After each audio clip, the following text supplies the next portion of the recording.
you're going to be condemned, you're going to go to hell. Like that's not the right way to do that. Okay. Also, so let's get back on the MAGA, and why I support Trump. Do you mind if I I respond to heard that you first? talking. Okay. So I think in accordance with Christian theology, you can't like eternally condemn people. You can't say that they're going to go to hell, and I think that's kind of what it hints at. But saying like that Jesus would condemn this action, I think that's like totally permissible. In fact, like Christians do it all the time because like if you think something is wrong, it's because you think it's a sin, and a sin to you is just something that like Jesus or God thinks is like wrong. And when you use the word condemn, you're just saying like to cast negative judgment. And the terms wrong and negative judgment are kind of used like interchangeably here. So like when you like say that something is when somebody is doing something that's wrong, you are saying in turn that Jesus is casting negative judgment or condemnment on them. Okay. Unless you think that God doesn't cast negative judgment on our sins. I mean, that's why there's 10 commandments. That's why there's rules to follow. Right, So right, I do believe that God judges. Yes. right, right. That's all I was saying. Yeah. So to go on to why I support Trump, there's many reasons. I'm 35, so I don't know how much your viewers, if they're younger, I don't, I guess age diversity really wouldn't matter if they are well educated on the whole political standpoint. So that doesn't matter. But I'm 35 and I have lived a long time and have been really well versed in political and everything like that. So as far as Trump goes, and you were talking on tariffs earlier, um, what I have to say to that is other countries for many, many years have been charging us tariffs while we just sat here and let everything come in for no price at all. Like we're just allowing all of these goods to come in for free. Maybe that's Yet one of the reasons why our all, economy is the largest on earth. it is, but you're okay, but so to bounce off of what you were saying earlier about him taking away food stamps and everything from the American people, that's like taking jobs away from the American people if you want to look at it in that perspective. Because if we're letting everything come in for free, that means all these businesses are taking their business and going elsewhere because they're right now we're being charged tariffs on and we have been for many years. We Oh were boy. charged tariffs on all of these other countries, but we don't charge anybody tariffs. So it's better for a business to go to another country and for them to get goods in and cheaper for other people to work, whereas we could be giving the Americans those jobs. Okay. I'm not gonna lie. I didn't understand a lot about that last point, especially when you started to wrap in food stamps and jobs. Maybe you could repeat that. Right. But what I can respond to here Okay. is that you said all these other countries have had tariffs on American goods, but we haven't had tariffs on their goods. Maybe this is a big reason why today the US economy is the largest on earth because tariffs hurt the country who is imposing them, right? So, like for instance, if Canada, for instance, imposes tariffs on America, that means they have less American goods in the Canadian market, which means they have less competition in the Canadian market, and with less competition comes less innovation. So now, because Canada imposed tariffs onto America, the Canadian market was less innovative, and then opened the door wider for the American economy to grow by being more innovative with more competition inside of the market.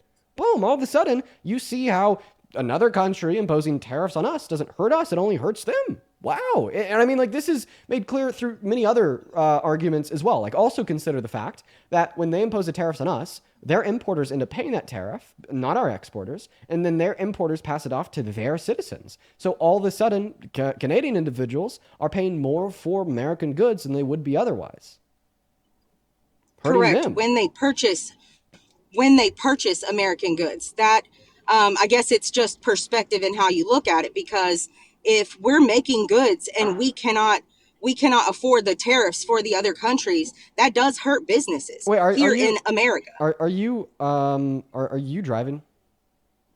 I told you no, I'm not driving. Okay. Sitting in a parking lot. Yeah, so then for everybody in the comment section saying that she's driving, please stop commenting that. I actually believe her. Usually when somebody is driving, you could like clearly hear it. I actually believe that she's not driving. I don't think that we could like clearly hear like the road noises that are typical and whatnot. I believe that. I believe it. Go ahead. Okay, so what's next? you said that he cut off health care and cut off food stamps for the American people. Yeah. And the only thing that I have to say to that is, um, as far as if I support him cutting off people's food to feed their families, if I believe that if Americans are capable of working, then why should taxpayers then be paying the taxes You don't believe and that. putting forth? I'm sorry, You don't actually believe that. I don't believe what. That you think that you should have to work in order to access benefits that are funded by the taxpayer. Like, for instance, do you think that you should have to work in order to call 911? That's ridiculous. Right. So see, That's not the same thing. well, it is.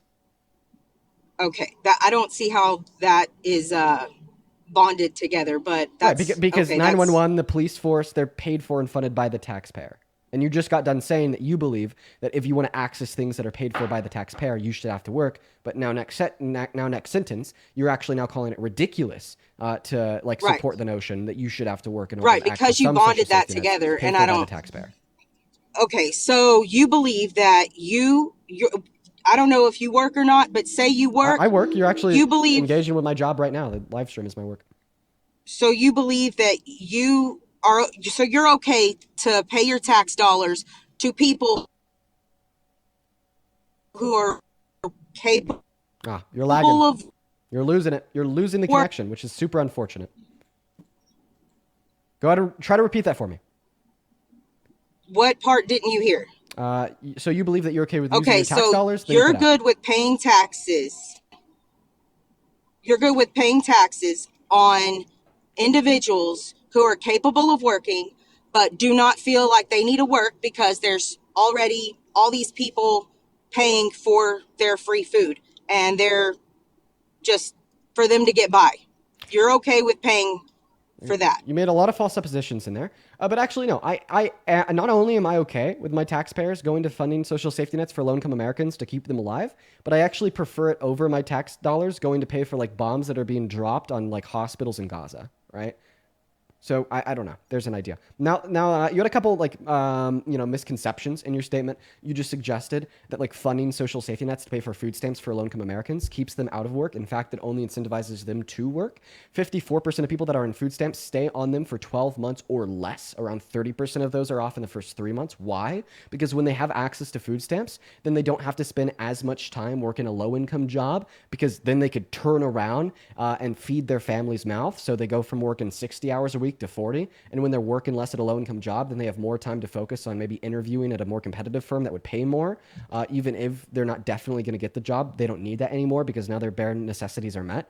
Or they spend that additional time going to trade school or university. And in fact, these are the reasons why I would suggest social safety nets actually ensure that there's less poor people because it helps those that are disadvantaged become less disadvantaged by allowing them to put more of their time and energy and effort towards scaling their own net worth or income. And you don't think that that's essentially enabling people, giving them free money and just saying that they're good to sit around and do nothing while everybody's working to pay for the food stamps? Okay, well now like you've made like your fourth or even fifth misunderstanding. So just because I think that like It's not it misunderstanding. is, It and is what it I'll is. You explain know, it to you. it needs no interpretation. Well, it is. You just made a misunderstanding because, like, you just said that because I think you shouldn't have to work in order to have access to these essential social safety nets, that means that I don't mind when people aren't working. No, I think that if you're able to work, you should be working. And I think our government should have economic policy to incentivize that work. I just don't think that essential social systems should be the policy to force people to do that work. Like, for instance, do you think that you should have to work in order to drive on public roadways?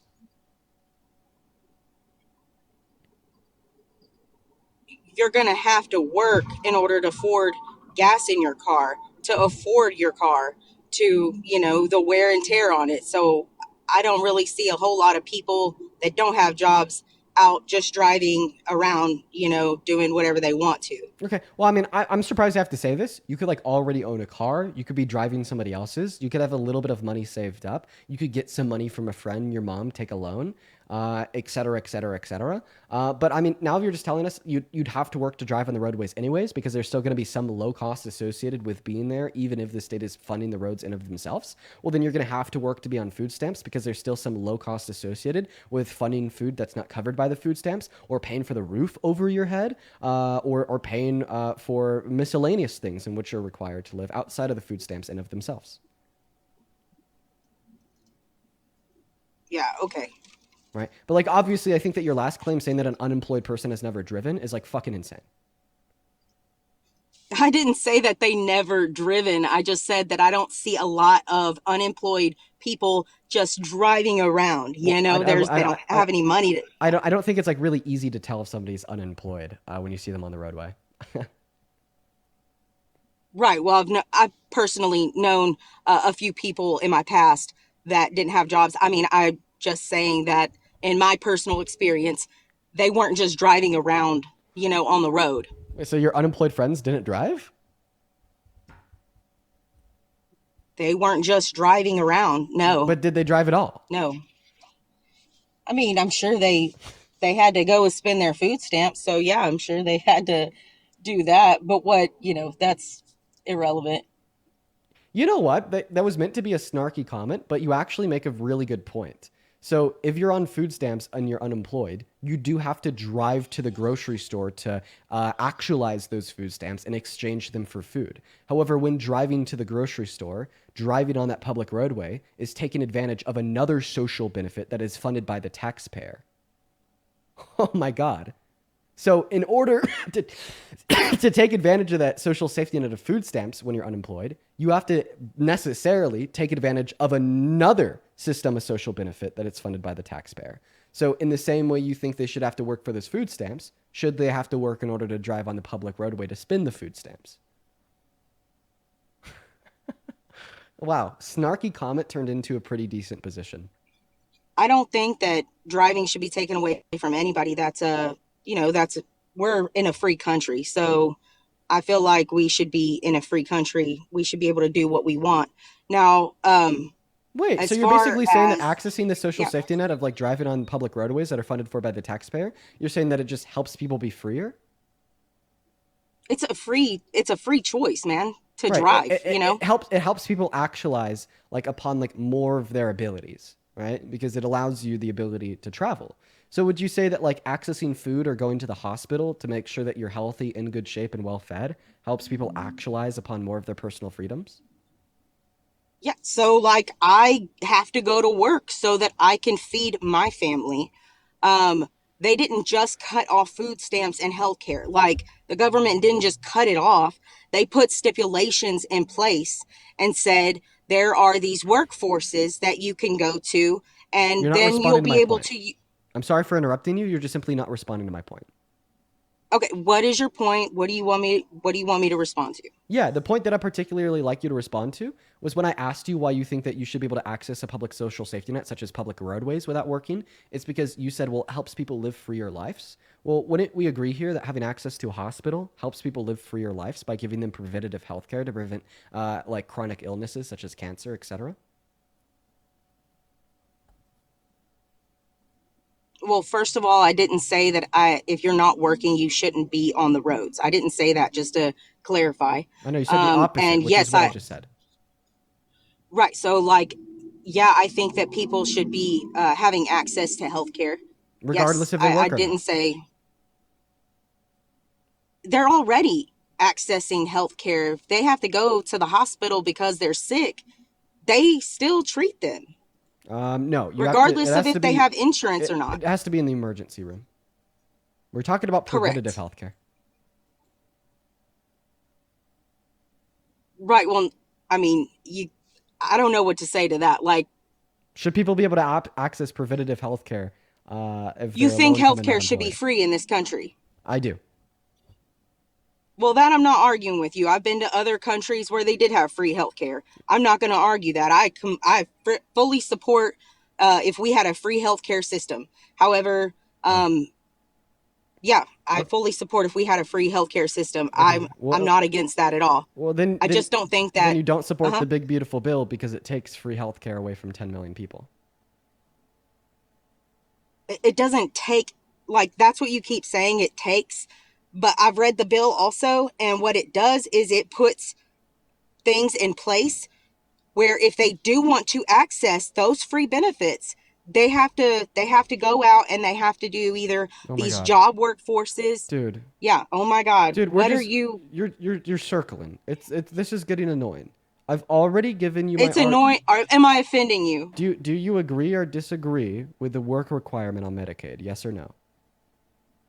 With a work requirement on Medicaid, Do you I agree agree with with it or I do you agree with disagree their with it? stipulations in place. If you want to Do have you agree? free food I'm stamps, asking you want to you have if you think health there's care stipulation. benefits, then yes. I'm asking you if you think that stipulation of a work requirement should be in place on Medicaid. Yeah, Okay. All right. So I support it. why do you think that stipulation of a work requirement should be in place on Medicaid?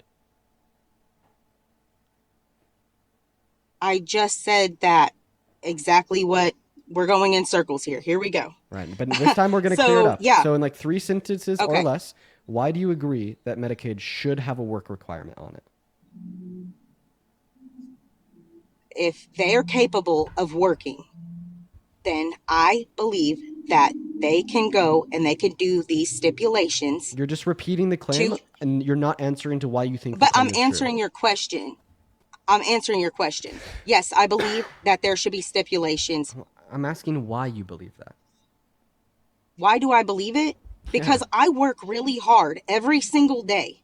I break my back in this country, and I don't believe that my tax dollars should go to somebody who wants to sit on the couch and play and do whatever they want to do Okay. and ride on the backs of hardworking Americans. Okay. All right. That's why I believe it. Okay. Thank you for making your argument clear. You're telling us that you believe you should have to work in order to access Medicaid because if you're not working and you're accessing Medicaid, you're accessing the tax dollars that you pay to the government from your hard work. Okay.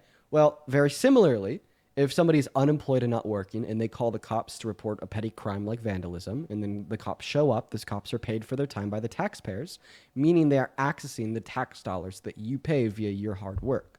So your argument here would imply that you should have to be working to access Medicaid. It would just also imply that you should have to be working in order to access 911.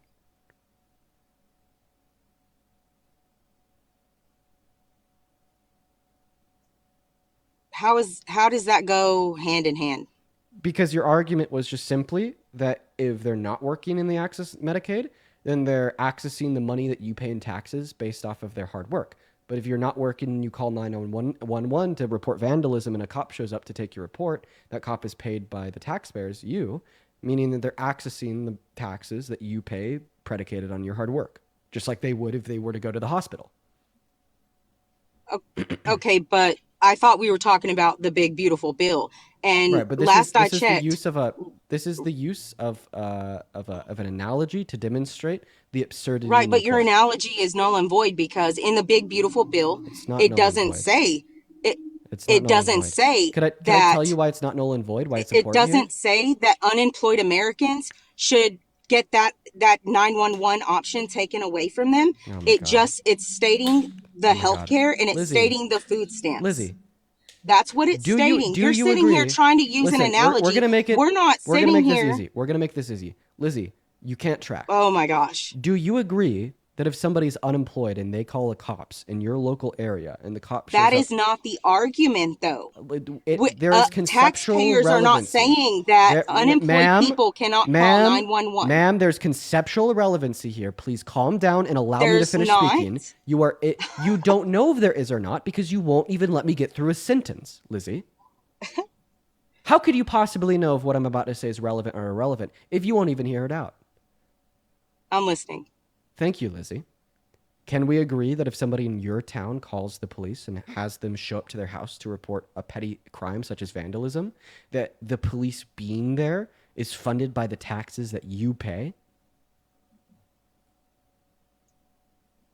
It is funded by the taxes that taxpayers, American taxpayers, pay. Okay. And that is not the Okay. issue Okay. here. Okay. We've never. It Okay. literally is the issue because that was your argument. Your argument for why you think there should be a work requirement on Medicaid is that it is unemployed people accessing resources that are paid by your taxes. accessing food stamps and Medicaid. So Let's why be does it more all of a clear sudden about that. change as soon as we're talking about It's something not such as the changed. That's police? been the whole conversation this entire time. So why are you specifically not okay with your taxes paying for resources for unemployed people when it's Medicaid or food stamps, but not when it's the police?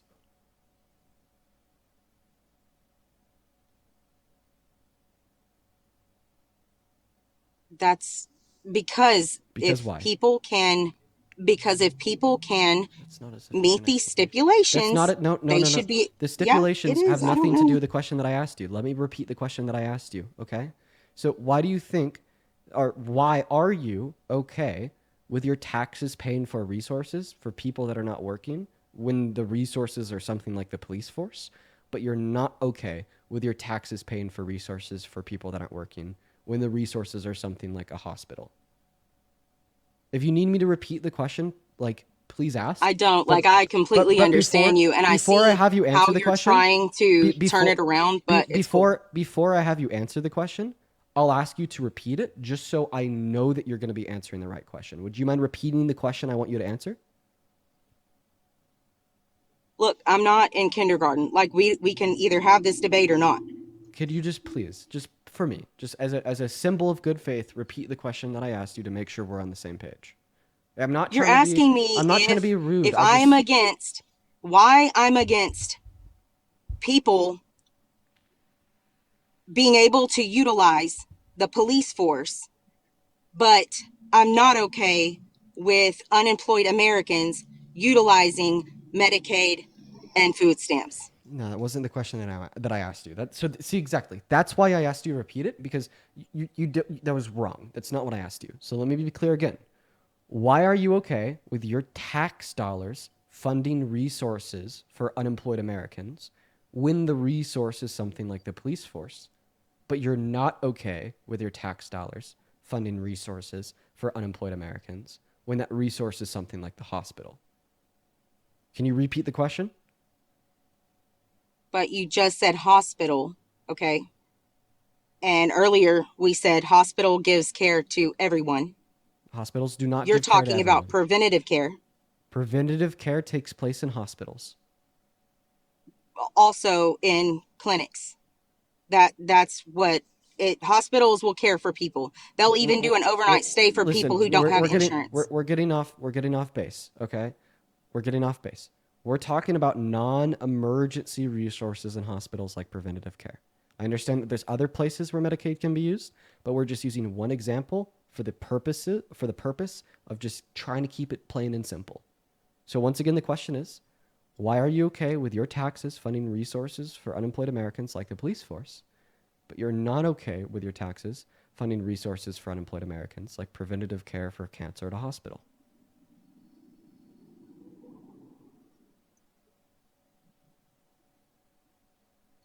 I am going to say this disability, all these people with disabilities, like you just said, cancer and they can't work, or they've got serious disabilities, that is totally different. And the government has stated that in the big, beautiful bill, they still will get health care. And I'm totally fine with my tax dollars going to that. If they're capable Americans and that the government has deemed they can work, then yes, I have a problem with it. Then I have a problem with if you can work, why are you constantly not wanting to work but wanting to get free benefits? Okay. I don't So I don't see how that makes me wrong. neither of the two things that you said answered my question. So first and foremost, cancer can Oh my qualify you goodness. for Social Security disability if it is severe That's enough correct. to prevent you from working. However, you need to prove the cancer's severity, extent of the spread, inoperability, or reoccurrence using medical evidence and by the criteria of the Social Security Administration's Blue Book. Okay? And their criteria inside of the Blue Book measures different factors, such as how severe it is, whether it's metastasized, and if it makes you inoperable insofar as unable to work. But like for existence, like stage 2 prostate cancer, right, is if it hasn't metastasized into the bone, like stage 3 or 4, right, you are still able to work. Therefore, you will not qualify for disability under Social Security, right? And like those are one of the people that would have to be on Medicaid to go into a hospital and get treatment, right? So now that we understand that, please answer the question. but I'll just simply ask you to repeat the question one more time. I believe I've already answered the question, sir. You ask So me repeat the and question keep that you answered. asking me, and Repeat you're the trying to question. make it seem like Repeat the question that you answered. I'm okay with my tax dollars going towards law enforcement, people helping other people out. What kind of question is that? I'm okay with that, You're and okay nobody has with a your problem tax. with it. You're okay with your tax dollars going towards things for people to help other people out. That's what you just said, right? For the law enforcement agencies and fire departments to go put somebody's fire out, yes, I'm okay with my tax dollars going to that.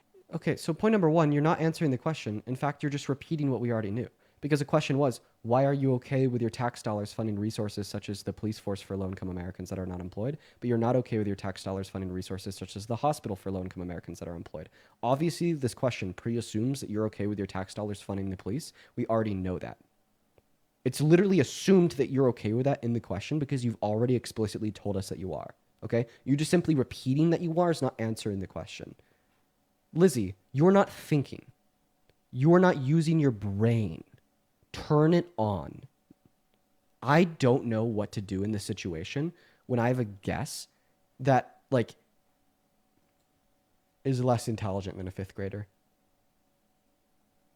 I'm trying to be as Where's the kind as IQ? possible. I'm Jeez. trying to be as kind as possible right now, but this shit is driving I'm me sorry insane. I'm offending you. Like, you look very For distraught right for now. those watching the live, is the question that I'm asking Lizzie clear? Like, I want to make sure that I'm not the insane one. It is? Go Do ahead. you guys swear that the question that I'm asking Lizzie is clear? Do you guys swear by that? I'm Do you pretty sure fucking that swear I've that the question answered is... it.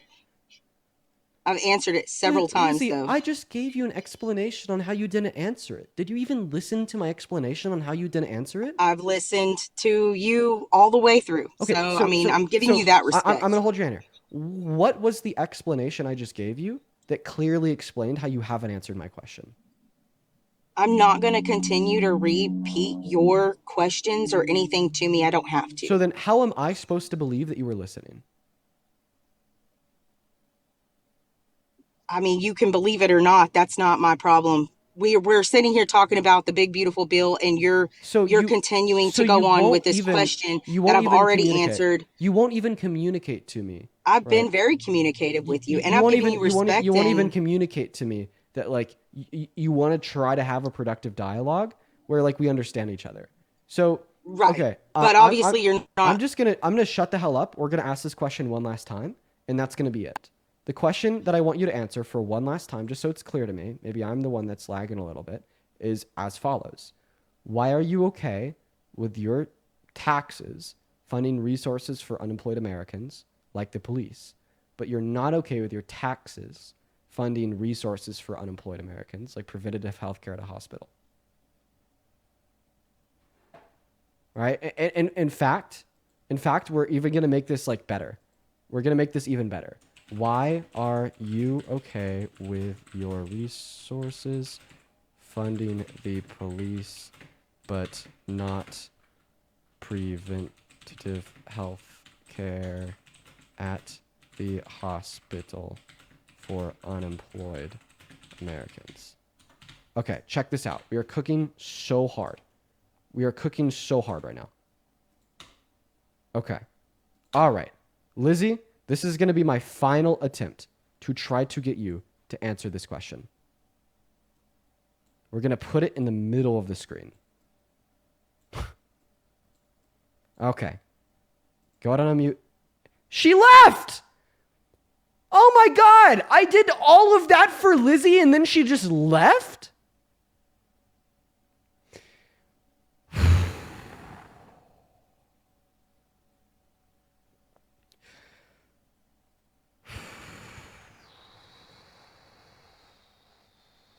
We're going to move on to the next guest. Hop in that queue if you support Trump. Only hop in that queue if you support Trump. Only hop in that queue if you support Trump. Only. Only hop in that queue if you support Trump. We're just looking for Trump supporters. Oh, man. What's going on? Are you MAGA? Yo, what's up, man? Hey, I was on here the other day. Oh, okay. Bye. You have a good rest of your day. We're going to get that next guest up in here, guys. We're only talking to people that we haven't talked to before. I'm like losing my mind out here. I'm losing my mind out here, folks. I'm losing my mind out here. What's up? Are you MAGA? Fuck you, Dean. Okay, and kick. Goodbye. Moving on to the next guest, guys. Hop in that QView Sport Trump. We'll happily get you up here. We got Shimmer connecting. Yo, Emma, thank you for the $20 on Super Chat, saying, is she okay with her hardworking tax dollars going to Trump's golf excursions? I mean, come on. Good point, Emma. Thank you for the $20. That is very kind of you. I'm like barely holding it together after Lizzie. Oscar with the $11 on Venmo says that she understood what you meant, Dean. She just knew she didn't have an answer for you. That's what I'm hoping. Like, I'd prefer that outcome because I'd like rather not think that Americans like have no cognitive function. You know? What's going on, Shimmer? Do you support Trump?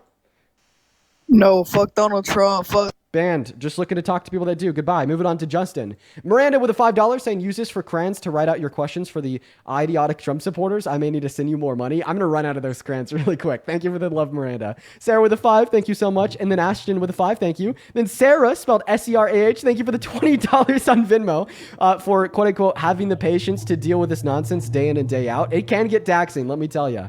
It sounds like Justin is driving, so we're going to go to kick him. Put a mag in that chat with your age. We'll get you pulled up. We are just looking for Trump supporters that hopefully will not tire us out like that last guest did. I can't even believe how just unintelligent she was. As well as Crystal with the $15. Crystal says, thank you for cooking a beautiful Lizzie soup. Lizzie, please reattach yourself to reality. Dude, she does need to reattach herself to reality. Okay, we got Model 3 performance loading up.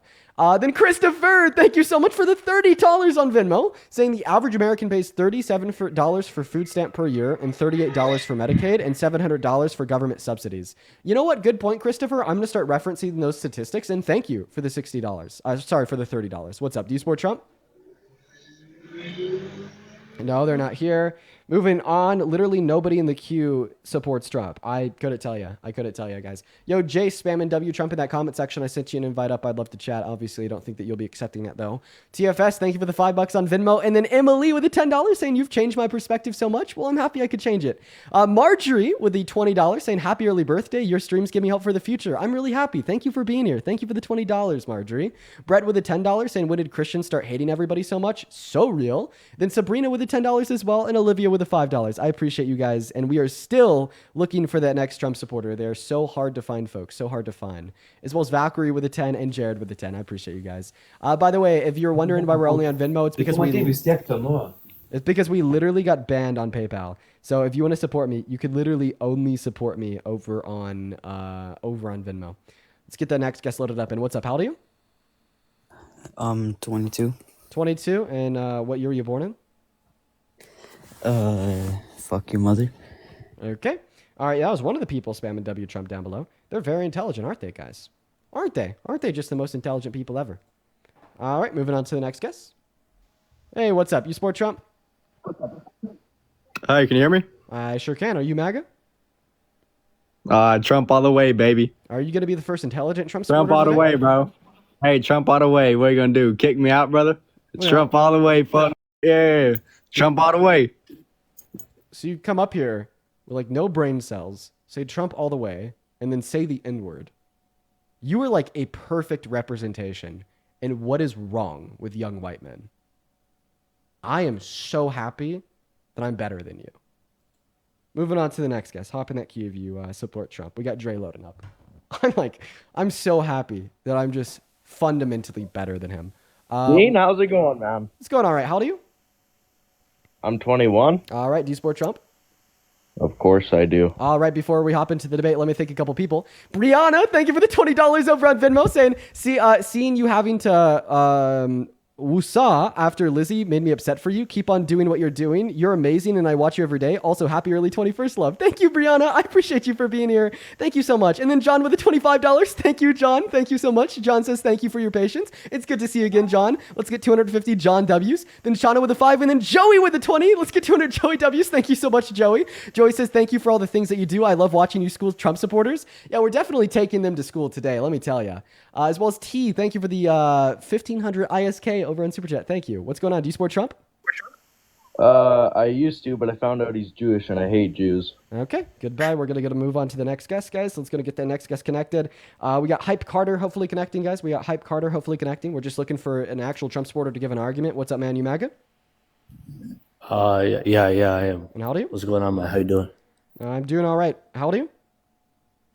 I am over 21. Okay, and what time is it? What time is it? It is 5:52 p.m. And what state are you in? I'm in Canada. Okay, goodbye.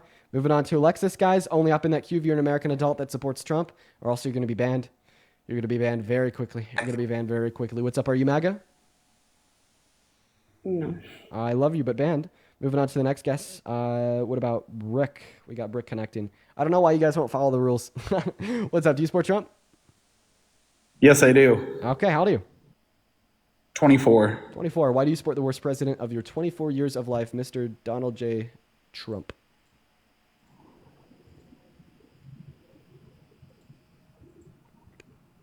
Answer him. What she said.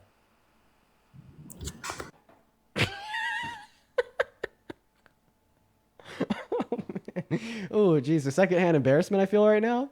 The secondhand embarrassment I feel for whoever that was in the background. Ooh. Ooh, I feel some secondhand embarrassment right now. Ooh, I feel it. Do you guys feel it? I feel it. I feel it. Do you guys? All right. We're going to move on to the next guest. We got Jay connecting. Here we go.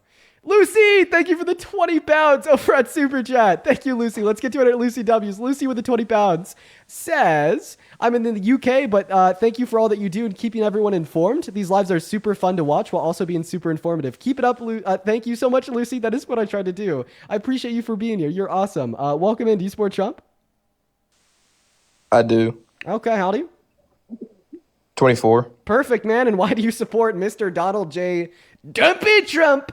Take it away. I do have a question for you. Okay, and I probably have an answer. All right. If you could get rid of the big, beautiful bill or the thing that you've been puffing on your stream, what would you choose? Probably the thing I've been puffing on. Wait. You want to get rid of that? Wait, sorry. The big, beautiful bill. Oh, man. I'm sorry. I thought that you were trying to ask me like a gotcha question. No, I was asking if you do you want to keep your vape? Okay, you can't say that on TikTok Live, but I'd rather keep the anxiety pin. Yeah. Wait, no. Fuck. Why do I keep saying that? You're on one right now, dude. I am on one. That's crazy. I'd rather get rid of the big beautiful bill. I think you just had too much of whatever's in the douche flute. You hang out with Liam too much. So what's one reason why Trump is a good president? Because he keeps vapes available. Okay, all right. We're gonna move on to the next guest. He wasn't here to give a legitimate argument. And actually, no, he's been keeping them unavailable. If like you actually want to know, a lot of the disposables come from China, and because of his tariffs, they just simply haven't been able to come into the country. Yeah. So fun fact, even like the troll point was incorrect. What's up? Do you support Trump? Yeah. Okay, how old are you? 10. All right, goodbye. Aborted. We aborted the fetus. Moving on. Let's go and get that next guest connected. We got Tommy connecting. All right. Everyone give us a minute. All right. Tommy's not connecting. Go ahead and hop in that queue if you support Trump. We got Ready to Live connecting. Here we go. All right. Oh, man. Dude, today's just, I don't know. The Trump supporters, they don't want to talk to me. What's up? My gosh, she's so beautiful, man. What's up, Ready to Live? You support Trump? What's up, Dean? I support you, man. Okay. Well, banned, because we're looking for people that support Trump, not me. You have a good rest of the day, though. Let's go ahead and get Tom Lee up here. Yo, Lauren, thank you for the $25 sub Red Venmo. Thank you, Lauren. Let's get 250 Lauren W's. Lauren says, I swear some of the things MAGA supporters don't even hear the words coming out of their mouth. They can't admit or even comprehend their hypocrisy like ever. They're just astoundingly unintelligent. As well as TFS, thank you for the $10 over at Venmo. Thank you, TFS, Madeline with a 5, and Nightblade with a 4. Thank you guys so much for the love. So, by the way, right now we have 14.5 thousand people in this stream on TikTok. Why is it hard for me to find one person that supports the president? Is MAGA dying? Have we defeated MAGA? Are we glorious? Have we claimed victory? Have we won? I guess so. I guess so. I guess we've claimed victory, everybody. We have won, quite frankly. We've won, you guys. We've won. We've done it. We'll continue to look for the Trump supporters, but like right now, we've done it. Hello. Hey, what's up, Hayden? You support Trump? What's up, Shaggy? I just want to let you know that you are not Charlie Kirk. Okay. Yeah, I'm better than Charlie Kirk. Thank you so much for reaffirming that. I actually didn't mean to kick you. Anyways, Jake, what's up? Do you support Trump? Your hair looks Okay. Aborted. Goodbye. Moving on. Look at this, you guys. I don't know. They want to come up here and chirp, but they don't want to come up here and debate. Like, I don't know what to do at this point. What's going on, you guys? Come on. Is this really like the signal that you want MAGA to send in front of close to 20,000 people? Because we also have over 3,000 people in the YT. That's honestly the way that I feel right now. I'm going to be real. That's the way that I feel. I'm running like COD recruit lobbies. What's up? How old are you? I'm 25. Okay, you're also British. We're only talking to American adults. Have a good rest of your day. We're going to move on to the next guest. Hop in that queue if you're an American adult that supports Trump. Hey, what's up? Are you MAGA? Hello, I'm 18. I support Trump. Okay, and how old are you?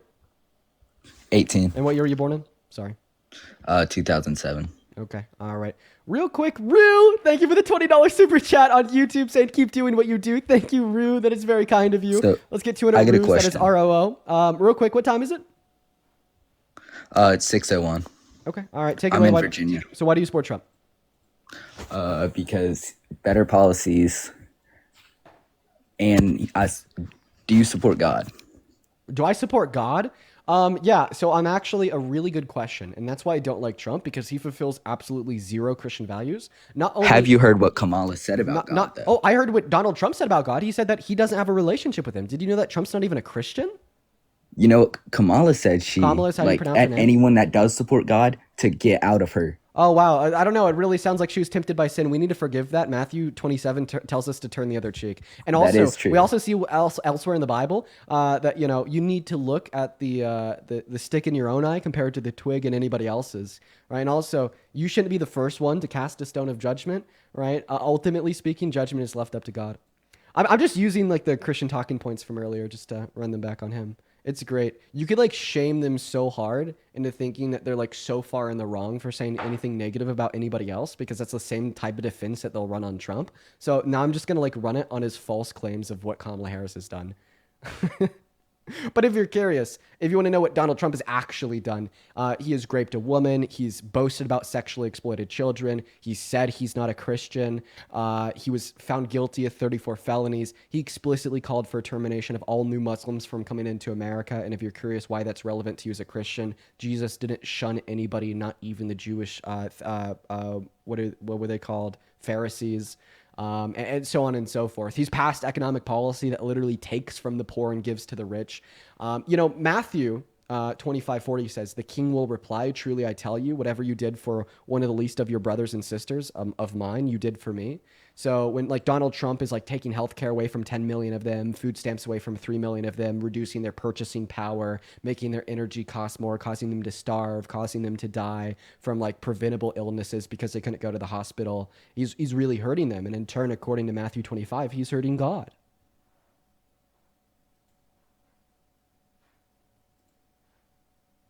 I sent you an invite to unmute. I'd love to hear your thoughts.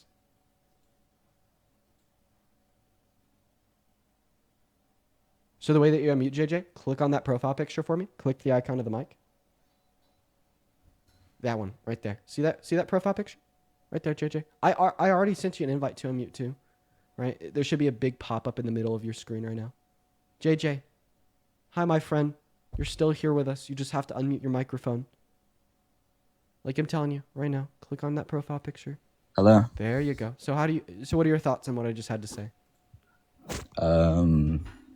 So basically you just rambled fast. Okay. Not answering any questions I'll say it and slower. also debating people this young instead of actually trying to debate people that know what they're talking about. Okay. What a like a weird self-dunk. If you don't know what you're talking about, then don't get in the queue. I don't Like, control who would wants you- to join. Nobody here knows what they're talking about. I know more than half of these people, and I just turned 18. Okay. All right. Well, then how is it my fault that 17,000 people It's don't know what not. they're talking Have you ever about? tried to reach out to creators that support Trump? Like, try to go against Charlie Kirk.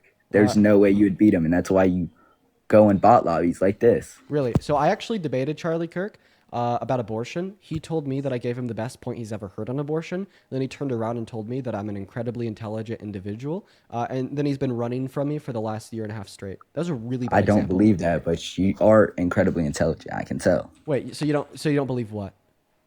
that he's been hiding from you. He's been hiding from me? or that's what you, or running from you. That's what you just said. Wait, I mean, I mean, obviously, that this would be better fit if you could like see the clip. But I'm gonna go ahead and play you a very quick video. I'm gonna play you a very quick video. Move on your. Wait, in fact, what if I were just to download this? I'm just gonna download this real quick, TikTok to MP4, and I'm just gonna like play this like very quickly for you and everybody else watching. While I'm downloading this clip, everybody just double tap for me. This will like literally take 3 seconds, and then I'm gonna go ahead and throw this up on screen. I mean, I'm gonna assume that a lot of the people watching have already seen what I'm about to put on screen, but obviously our friend down here hasn't, so it'll be his first time, seeing the truth. So let's go ahead and get this pulled up right now. It's around 75% done downloading. There we go. Bada boom. It's a very move on your part to keep avoiding Dean. Then debate me. People like you. Let me on the mic. Let me on the mic. Get Dean on the mic. That's the whole reason I came up here. Thank you. Move for you to keep avoiding him. This was Dean's whole plan. I'm going to bring these people here. Woo. We've been told by every single one of Kirk's staffers that he doesn't want to talk to us. Yeah, I have some disagreeing questions. Do you think I could ask him? Well, that's something you're going to have to talk to somebody else about. The reason we weren't let in line is because we don't go to college. But apparently neither does a guy on the mic. We're in MAGA territory now. We need to be very respectful. Hey, Charlie, Dean's here. Dean. Come on. You have a permit? We should talk. Trying to talk to Charlie Kirk, but it's not worth it. Do you think me and Kirk should have a conversation? 100%. You got to get me up there, man. You may be purposely ignoring you. This is proving to be very difficult. I think that we are in the free marketplace of ideas. Anyone should be able to come. Oh my goodness gracious. So I went in person to one of his Prove Me Wrong rallies. I tried to get on the mic. They denied me entry. Okay.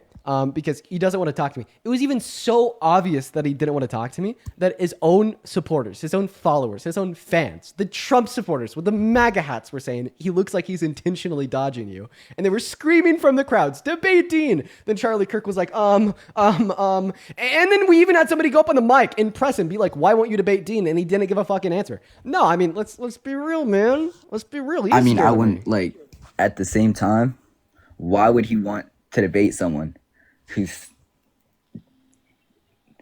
okay? Yeah, I have nothing there. I don't know why he dodged you, but either way. Right. Okay, I'm not even old enough to vote. Fuck this. Right. We're gonna move on to the next guy. On to the next guest. Just JJ next time. Don't lie about your age, man. It's not worth it. Let's go now move on to the next guest. Here we go, everyone. Let's get that next person loaded into the live stream right now. Today's fun, let me tell you. Thank you for the money gun, Rule. I appreciate that. As well as Wise, thank you for the $20 super chat on YouTube saying when they know you, Dean, really try to write the question out. I have taught children and it will help with these children. No, that is a good idea. Like I literally wrote the question out for that last guest that we had up here and then she just ended up leaving. I think that we're going to write the questions out. By the way, if you're curious right now, we have 15,000 people tuning in live over on TikTok. If you're curious insofar as what we do here, we talk to Trump supporters about why they support the president. And ultimately speaking, I don't think that any of them have a cogent, defensible position. And with 15,000 people in this live stream right now on TikTok, we haven't found one person that has been able to come up here and just give a clear description on why they support Trump in maybe 30 minutes. So I think either MAGA is dead and nobody supports him, or those that do support him know that they don't have a cogent defense of why. All right. And by the way, if you're watching right now and you're an American adult that supports Trump as president, I literally want you to prove me wrong. I want you to. What's going on, John? Do you support Trump? Yes, I do. And how old are you? 24. Okay, great. Before we hop into our debate, I'd like to thank Hells. Thank you for the $5 on Venmo. Thank you. Cheyenne with a 20. Let's get 200 Cheyenne W's down below. Thank you so much for the $20. Saying thank you for all that you do. Me and my sister watch you every day. Happy early birthday. Thank you, Cheyenne. And then Catherine with a 1 and Katie with a 3. If you're watching and you'd like to support me, you can find my Venmo in the link tree in my bio on TikTok. My PayPal got banned, so it's only the Venmo.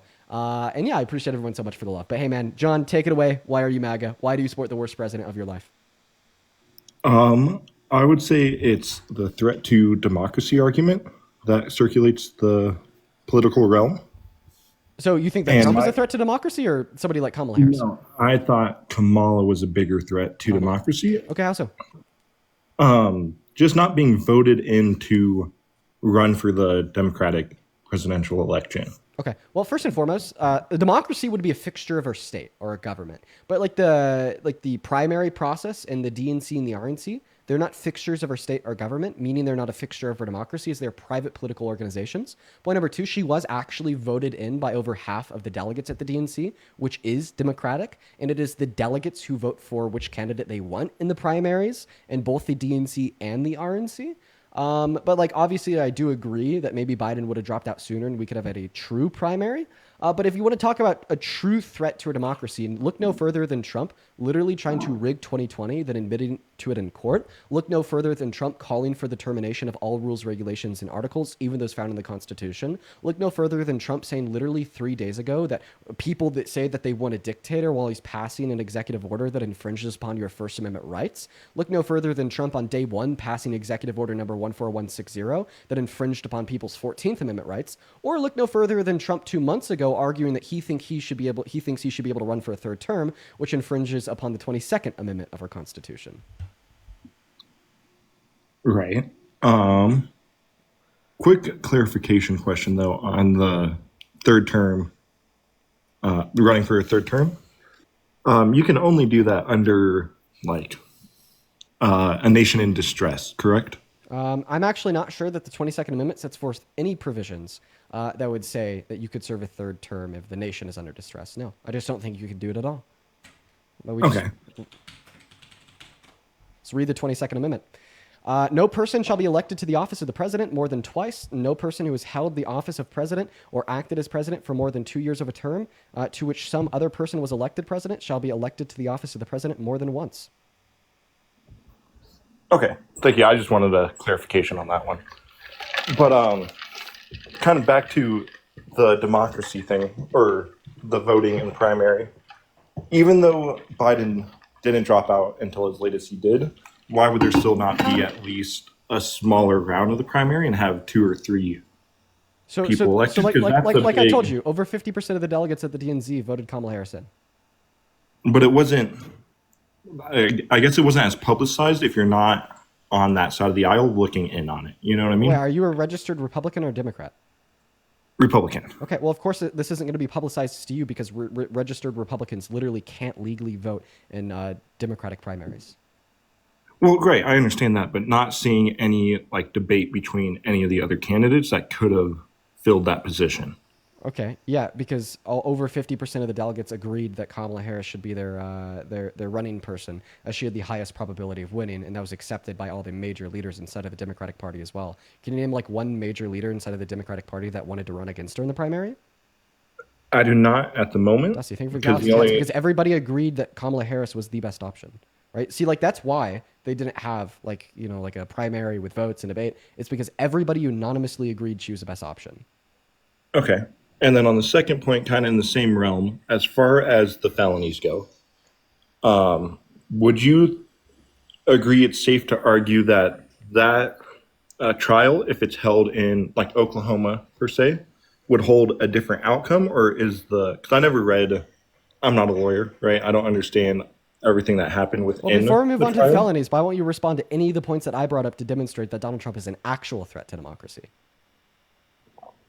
I acknowledge them. I just don't have enough information to argue against it. Okay. Well, I mean, if you don't have enough information to argue against like the notion that Donald Trump is a larger threat to the American democracy than Kamala Harris, why don't you accept it? Because I plan to look into that more in my own time. I guess I'm trying to gather some information as a whole and maybe change my mind moving into the next election. Okay. So yeah, what other reasons do you have to support Trump? I believe that utilizing the law in a presidential election also is a threat in that sense, because it's supposed to be an unbiased jury of your peers, but I don't see how you can have a unbiased jury when it comes to a president. Okay, well, you're already wrong. So point number one, it's not supposed to be an unbiased jury. It's supposed to be a jury that can set their bias aside.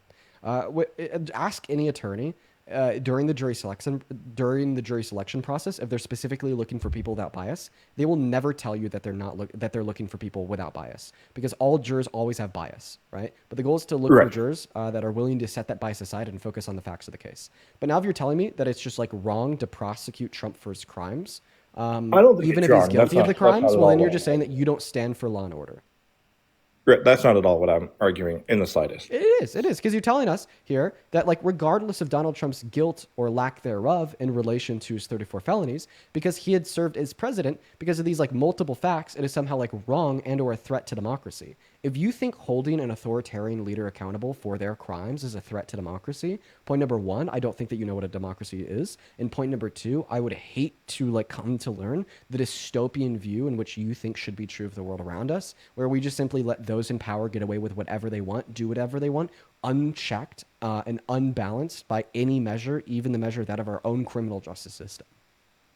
No, that's not at all what I'm arguing, though. I'm arguing, does that same trial hold different results if you hold it in a state like Oklahoma, where it's predominantly... So you're trying to argue that the jury had conservative? bias, which is essentially arguing that they ruled his guilt without enough evidence. So please give me evidence, right, that the jury was sufficiently biased and ruled his guilt incorrectly. In fact, how about we start off with a better question? Okay, so you don't have an argument that the jury ruled his guilt without evidence because of their bias. Can you even tell me what he was guilty of? He was guilty of something with businesses and how he was... So the specific moving. crime would be the falsification of business records with a second step intent to conceal another crime, right? That's a classy felony in New York. So you didn't know the felony that he was found guilty of 34 times, and you don't have an argument to demonstrate the bias of the jury. So why do you assume a bias of a jury?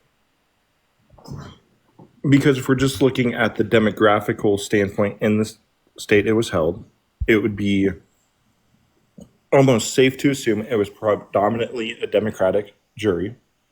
Yeah, in comparison, but does the jury just have to different things. predominantly rule his guilt, or do they have to unanimously rule his guilt?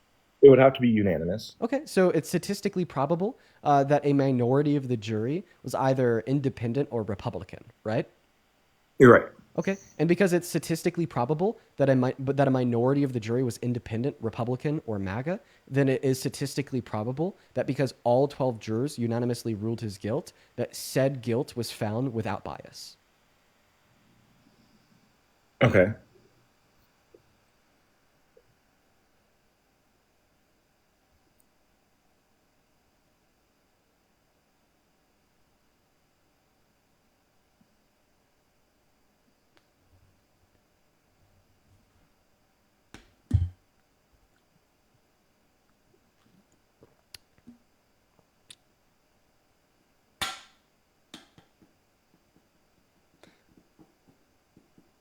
Yeah.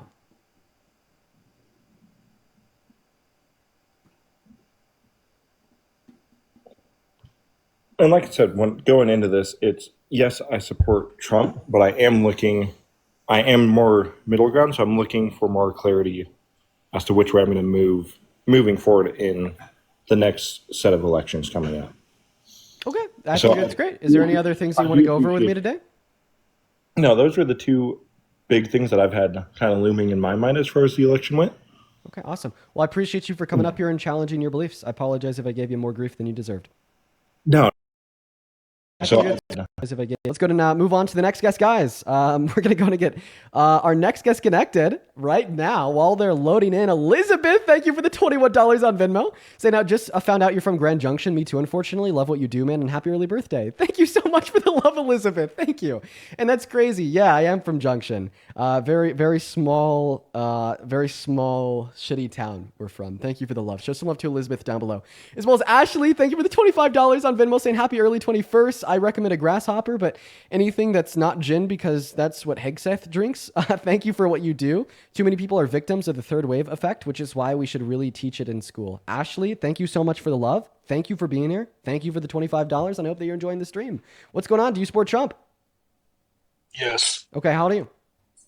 18. Great. I have three more people to thank. First and foremost, Harley, thank you for the $15 on Venmo, saying thank you for everything. I appreciate you for the love, Harley. Let's get 150 Harley W's down below. As well as Eli, thank you so much for the $5 on Venmo. I'm going to check that bill out. Amanda with a 10, thank you so much for the love, Amanda. And then Dawn, thank you for the $25 on Venmo. Show some love to Dawn down below in that comment section, saying, Dean, can we see you in Boulder on Monday? Where and when?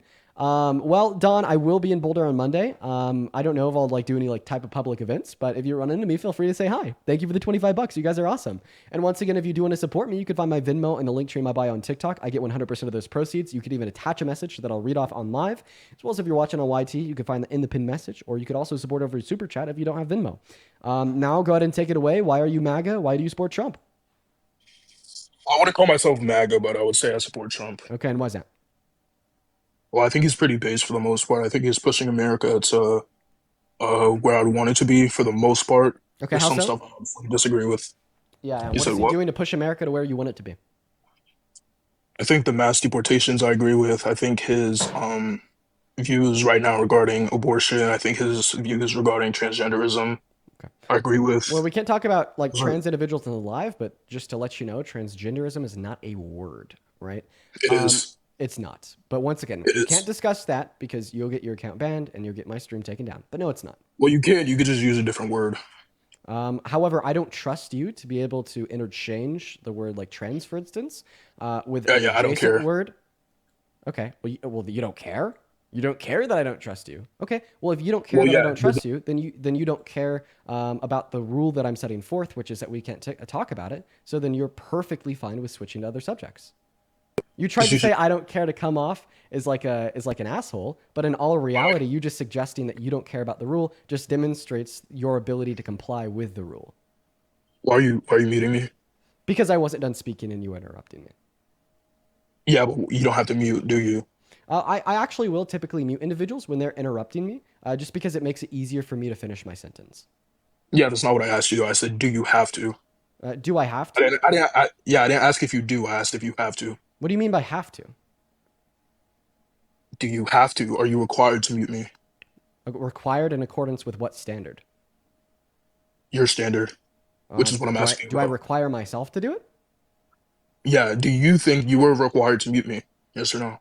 Do I require myself to mute you when you're interrupting me? Typically, sure. Yes. Why? Why? Well, I mean, it's in accordance with like my goals of hopefully having a productive dialogue with a lack of interruption. Do you think that makes it productive? Yeah, I think that preventing interruption would hopefully aid and abet in more productive dialogue.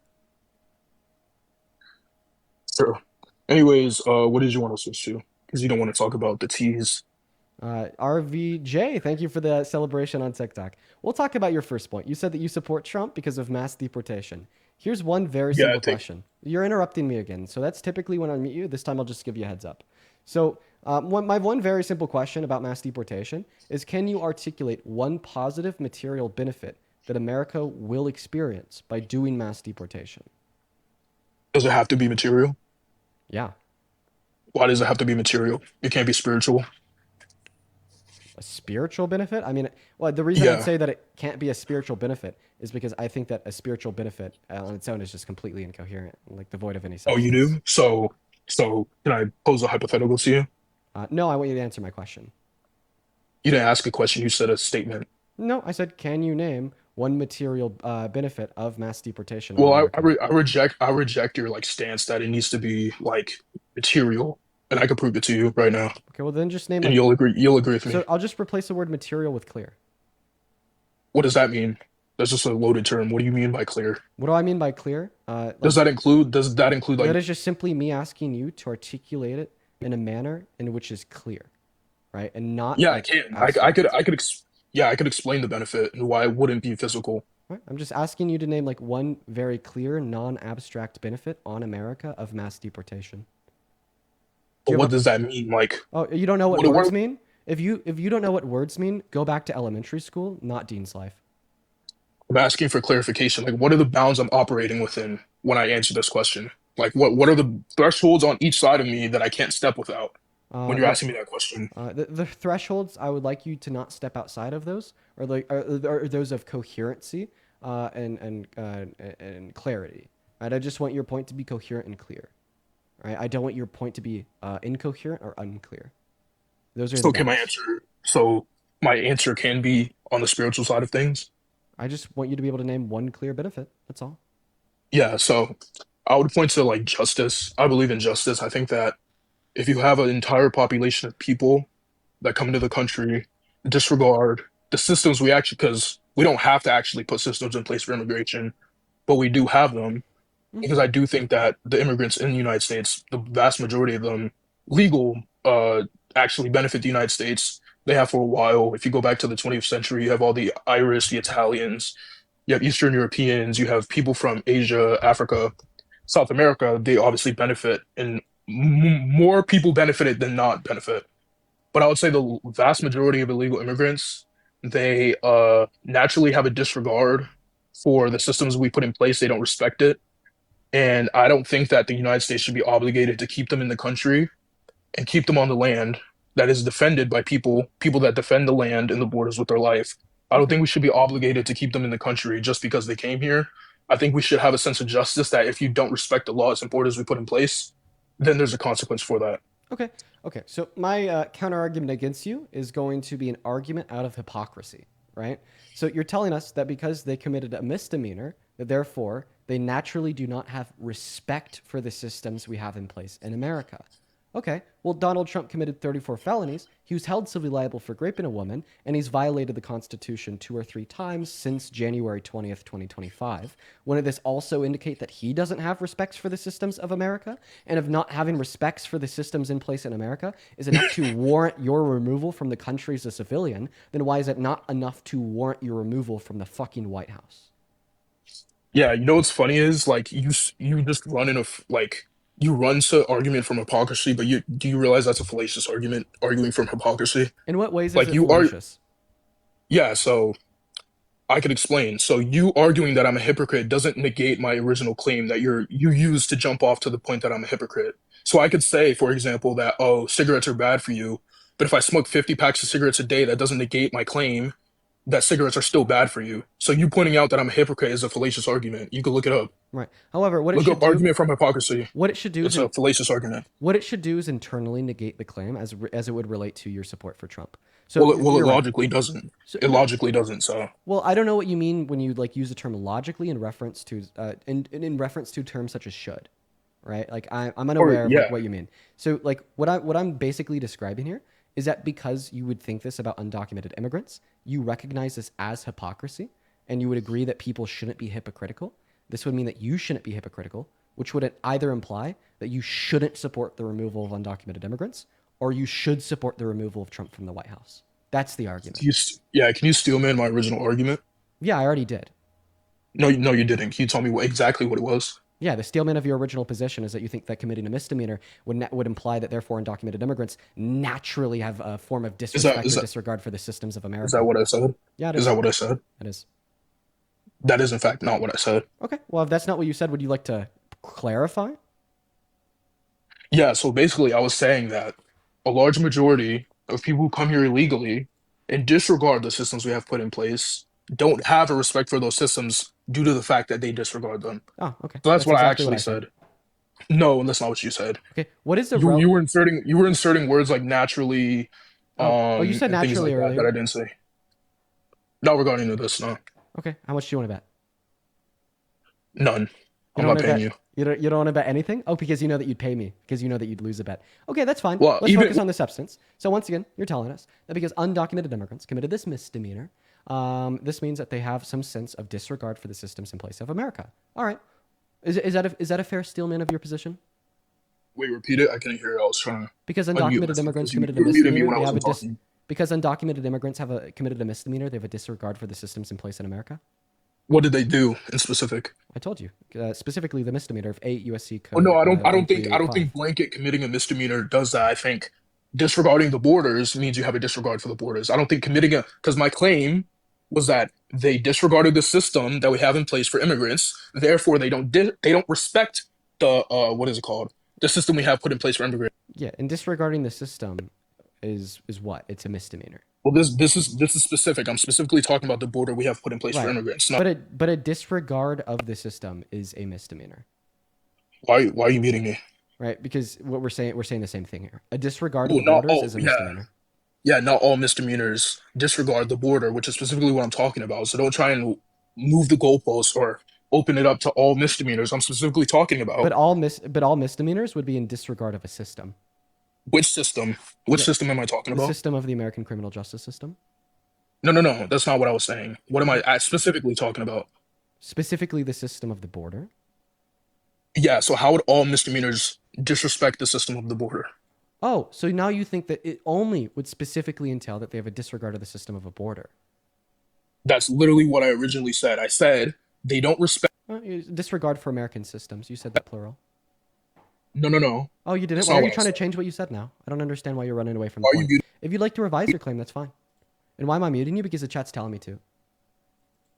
I can't have a genuine conversation with you. You're just gonna mute because the chat tells you to. So the reason why you can't have a genuine conversation with me is because you're not a genuine person.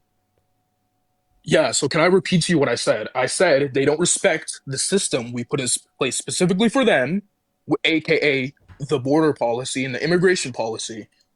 So regardless of whether it's a misdemeanor or not, them disregarding the specific systems we put in place for them to immigrate, specifically immigrate to the United States, makes them have a disregard for those systems since they just disregard it. Yeah. So you saying, oh, well, once again, misdemeanors are you ready?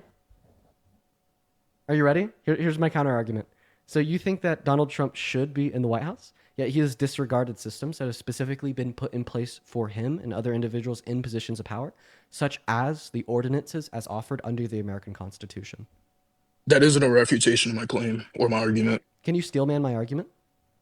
Yeah, you said that Trump disregarded systems put in place for him and others, and that's, I think, is that loosely what you said? No, you improperly steelman my position. So the proper steelman of my position would be to suggest that because Donald Trump has disregarded systems put in place for him, this would warrant Donald Trump's removal from the White House in accordance with your argument that if person X disregards system put in place for them, it would warrant their removal from the country in reference to undocumented immigrants.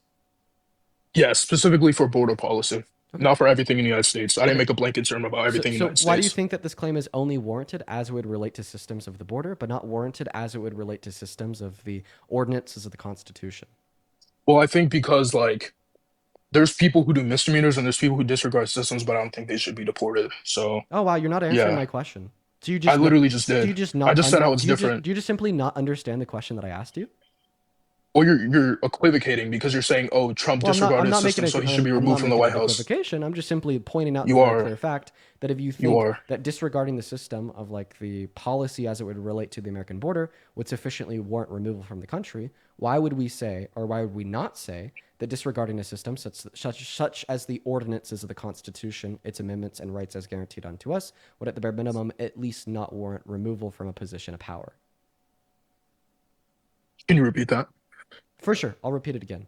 So if you think that disregarding the systems of the border as it would apply to undocumented immigrants would sufficiently warrant their removal from the country, then why would you not think that disregarding systems such as our civil and electoral processes in 2020 when Donald Trump tried to rig the election, or disregarding systems, yes, such as he did? First, yes. Can you demonstrate it? Yeah. Can you demonstrate it? Yeah, for sure. He admitted to it. No, but demonstrate it. Demonstrate that he did it. Oh yeah, for sure. So he sent fake slates of electorates to 7 different of our key swing states that Biden had won, demonstrate that Donald Trump had lost. So demonstrate it. I am demonstrating it to you. You're just saying something, but you're not actually demonstrating it. So then what do you mean by demonstration? Are you asking for evidence? I mean, like, yes, evidence of your claim that he disregarded the systems put in place for him. Exactly. You just said evidence of your claim, but wouldn't I have to give you the claim first? You already said the claim that he disregarded. Your claim was that he disregarded the systems put in place for him. So I'm asking for evidence of that claim. No, the claim that you asked me to demonstrate was that he attempted to rig the 2020 election. No. The original claim that I asked you to demonstrate was that he disregarded the systems put in place for him. That's what I asked you to demonstrate. Is there just like a big lag in our conversation here? Because I said that he disregarded the systems put in place for him around 45 seconds before I said that he attempted to rig the 2020 election. And it's only after I made the claim that he attempted to rig the 2020 election that you asked me for a demonstration. Yeah, because you saying that isn't a demonstration of the original claim. So I'm asking, where's the demonstration? Wait, you wouldn't say that a disregard for the civil and electoral processes for the general elections for the presidency would be the president disregarding the systems put in place for him? Can you demonstrate that he did that? Oh, so now you're asking for evidence that he attempted to rig the election, right? Yes, now I am. Yes, okay. correct. All right. Well, I think that's what you're doing in the first place. You were just dazed and confused. It's yeah, okay. But now can you demonstrate it? It's okay. I get a lot of people dazed and confused. Sure. Why don't you do a 1v1 debate with me instead of muting? Well, I think that we are having a one-on-one debate, and once again, I Well, muted you because you no. interrupted me. Well, no, Dean. Let's do a debate without a mute button with a moderator. Only if you could stop interrupting me. You just interrupted me. I did not interrupt you. You did. You muted me to interrupt me. No, I muted you because you were speaking over me when I was already speaking. I was already speaking. I didn't stop speaking. Well, you actually started speaking when I had already been speaking prior. I love like the interruptions to deflect away because I'm literally about to demonstrate to you how Donald Trump attempted to rig the 2020 election and you can't take the heat. So watch this. I'm going to start talking and he's going to interrupt me at some point through my next sentence because he can't handle the heat. So Donald J. Trump attempted to rig the 2020 election by sending fake slates of electorates to seven of the key swing states inside of the 2020 election that Biden had won, that Donald Trump had lost. The fake slates of electorates that he sent to these states carried alongside them fake certificates of ascertainment, which is the total vote from the state, that said Trump had won and Biden had lost. He then directed those fake slates of electorates to send those fake votes from those states to Congress, and then he pressured Mike Pence into certifying them as real. And the evidence for this claim would be his testimony in front of the congressional indictments driven by Jack Smith, as well as the Supreme Court. His legal argument against Jack Smith's case that he committed insurrection and shouldn't qualify for the office of the presidency was literally that when he tried to rig the election, he was president. It was official act of his presidency. Therefore, he should have criminal immunity. Can I respond now? For sure. Yeah, so you just asserted a bunch of stuff. I'd like evidence that any of this actually happened. That he actually did that, what you said. No, I don't want evidence of what he said he did. I want evidence of what he did. Okay, so do you know who Will Scharf is? Do I know who Will Scharf is? Go to the website. Yeah. What does that sound? Do you know who Will Scharf is? Will Scharf? No, I've never heard of him. So Will Scharf is Donald Trump's legal representation, is today and has been for the last 4 years. Here's Will Scharf talking about Trump's case against SCOTUS and talking about Donald Trump's case in Congress and stating their legal defense live on national news.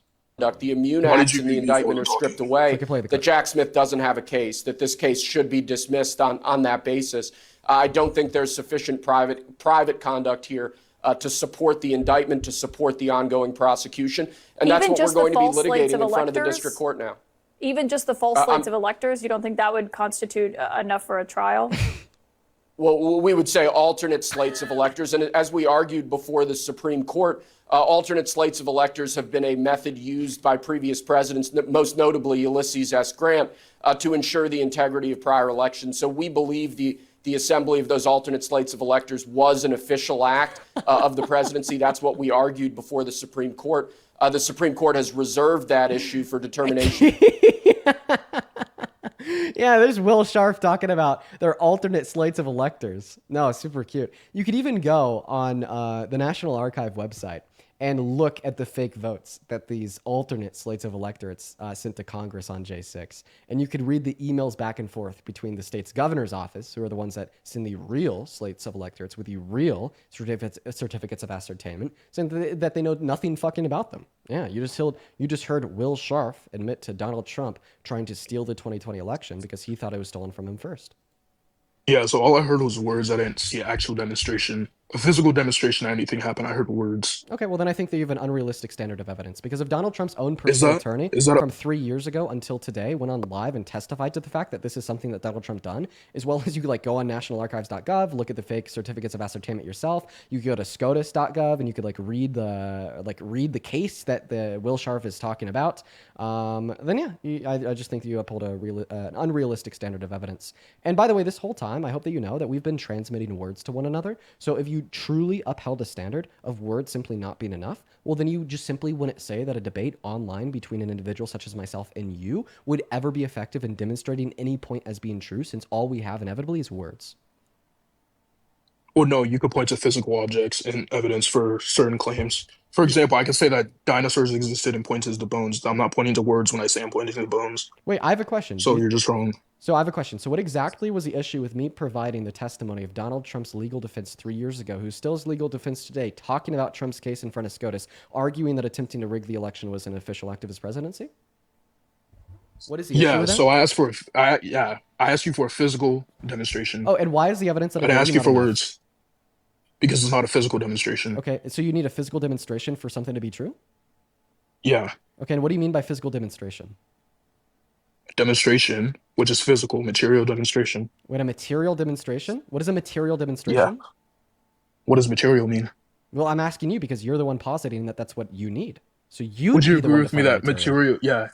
Do, do you agree with me that material would be things that are physical within things that can be touched, or even if they can't be touched, they exist in physical space, they exist within space Oh, physically? so you're asking Tangible? for tangible physical evidence. So you reject rational evidence? Why? I didn't say I reject it. Well, you I'm said that asking, you only accept physical evidence, which would imply that you don't accept non-physical evidence unless you think contradictions can be true. And with the implication being that you don't accept non-physical evidence would mean that you don't accept rational evidence, as rational evidence is necessarily non-physical. So in arguing that you didn't say that in response to me saying that you did, you were just simply saying that you accept contradictions. I didn't know that you accept contradictions, and that's why I assumed that you would accept a logically implied assertion, that being that you reject non-physical evidence. I should have assumed significantly lesser of you the moment you started opening your mouth. are you done? Yeah. Smurging? Are you done? You cooked? Yeah. You're just gonna tell yourself that? I demonstrated how in arguing that that's not what you said, you're arguing that you might accept a contradiction. Well, no. I could accept rational evidence if I asked you for rational evidence. I asked you for physical evidence, and I didn't get physical evidence. So no, you didn't substantiate what I asked you for. Wait. So then you're telling me that you could accept rational evidence, but you don't. So the If question that's would be, why do you don't? If that's what I asked for, but I didn't ask for that in this context. So you're telling me that what you ask for is what sets a rational standard of acceptance of belief? Who are you, God? Well, we're talking about Yeah, you see the issue with that? You're saying that your request is what inevitably sets the true rational standard of X being true. No, that's not what I said. So then you're rejecting a true rational standard of X being true with what reason? Repeat that. Then you're rejecting a rational standard of my claim being true with what reason?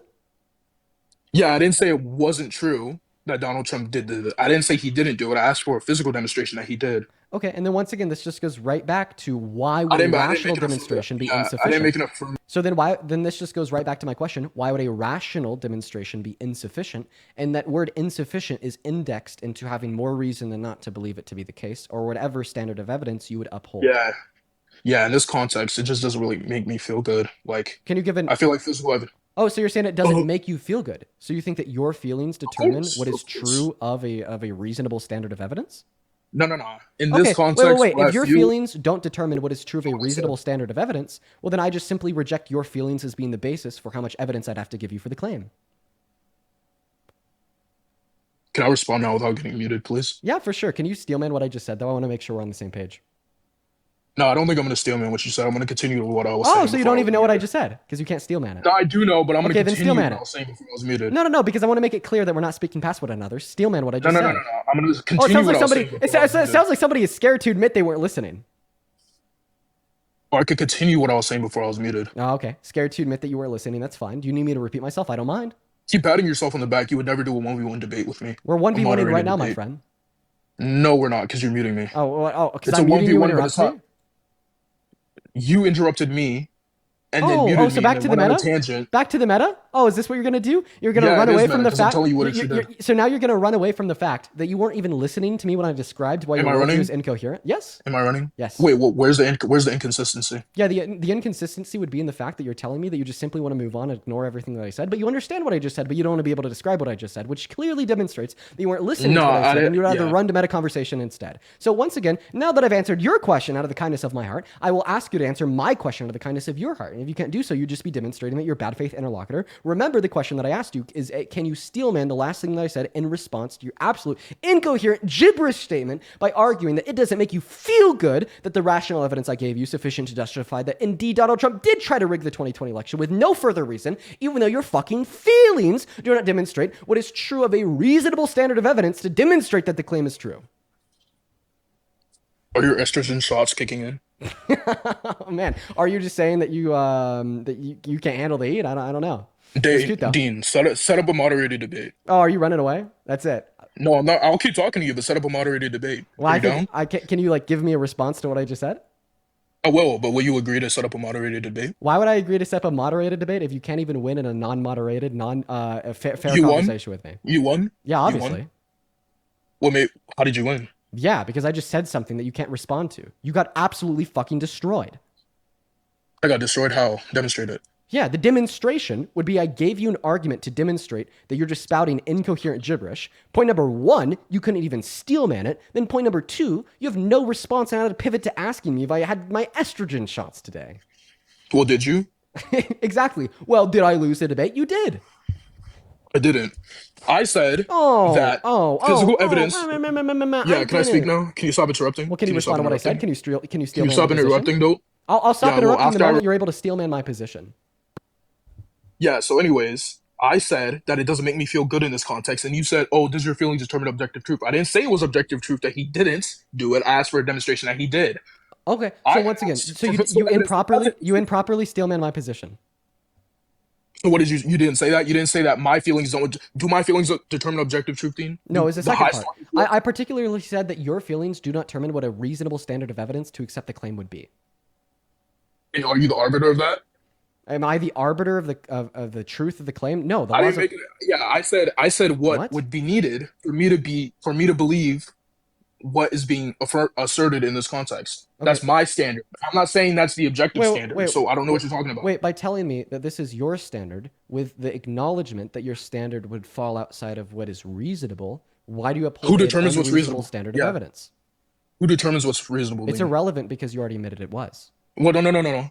Who determines it's reasonable? Once again, the reason why me telling you who would determine what is reasonable and unreasonable in relation to a standard of evidence, the reason that's irrelevant is because you already accepted that it was unreasonable when you told me that you understand that rational evidence can be reasonable insofar as proving a claim to be true. I said, in context, why am I muted in the middle of talking? Yeah, because I'm just waiting for you to tell me why I should have to give you unreasonable evidence to prove the claim's true. Phantom, thank you for the $10 on Super Chat saying, caller, I would like a physical demonstration that you're not an idiot. Can you do that for me? Actually, yo, so real. Can you give us a physical demonstration that you're not an idiot? Can you give a physical demonstration there's an estrogen? Oh, you can't give a physical demonstration that you're not an idiot. So therefore you are an idiot. Oh my God, prove me wrong by giving me a physical demonstration you're not. Prove me wrong by giving me a physical demonstration you're not right now. Oh my God. Yo, Hype Phantom with the $10 on Super Chat. Literally, you just dunked on his ass so hard. Can we get like a billion fucking Phantoms for the best message like ever? No. That is like, not only is it funny, but it's also like reasonably true. Okay, because if he's suggesting that he only accepts physical evidence to demonstrate that X is or is not the case, well, then I just simply ask you for a physical demonstration that you're not an idiot. And if you can't give a physical demonstration, then it is the case that you have to accept you are. Do you remember when I said in this context I would require a physical demonstration? Oh, okay. So then why do you special plea and only uphold a standard of physical evidence as it would relate to my claim about Donald Trump trying to rig the 2020 election, but not as it would relate to Phantom's claim that you're an IDIOT?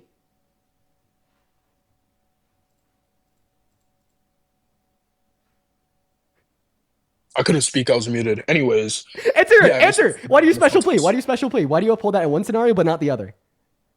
Yeah, can I answer the question? Yeah, for sure. The question being, why do you uphold that standard in one scenario but not the other?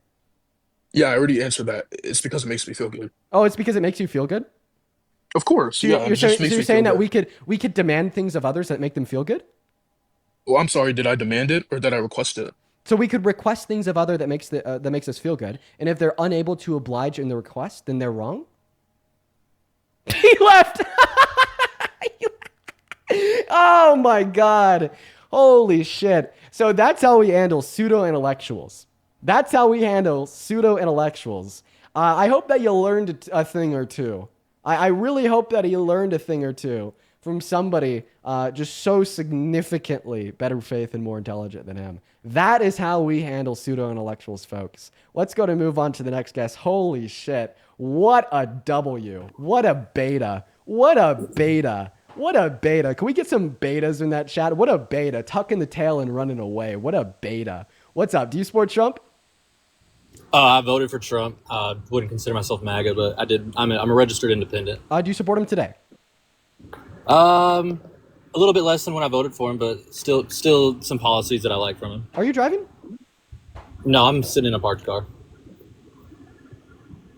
Okay. Do you think that the country would be better off or worse off if Kamala Harris had won the election? I think we'd be worse off. Okay. All right. Well, then you were fit to debate. Before we hop into it real quick, Lori, thank you so much for the $100 super chat. Lori, that is incredibly kind of you. Thank you so much, Lori. I want everybody watching to show some love to Lori down below. Lori with $100 says, hey, Dean, happy early birthday. Thank you for being my voice. And thank you for sharing your education and amazing debate skills. I fully support the Parker/Dean campaign in 2040. Let's go. Maybe one day, Lori, but seriously, thank you so much for the $100. That is so incredibly kind of you. Show some love to Lori down below. I'd also like to thank Nick for the $10, saying demonstrate with physical evidence that this caller is a disingenuous, fake intellectual at best and an insufferable troll at worst. So real. Thank you for the $10, Nicholas.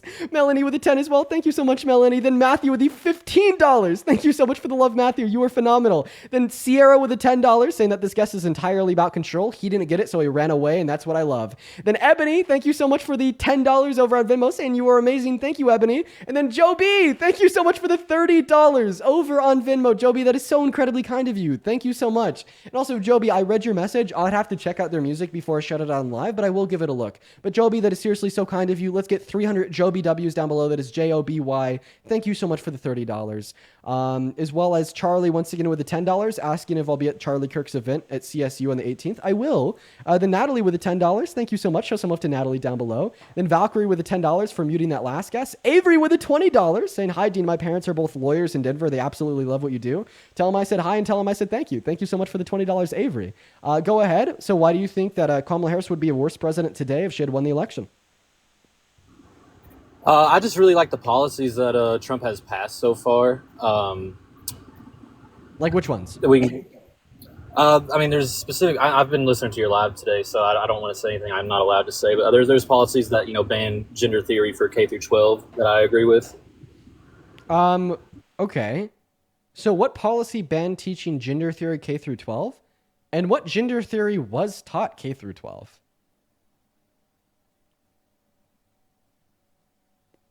You've left the app. I can't hear you unless you're on the app. So remember, 2 questions. What policy banned teaching gender theory K through 12?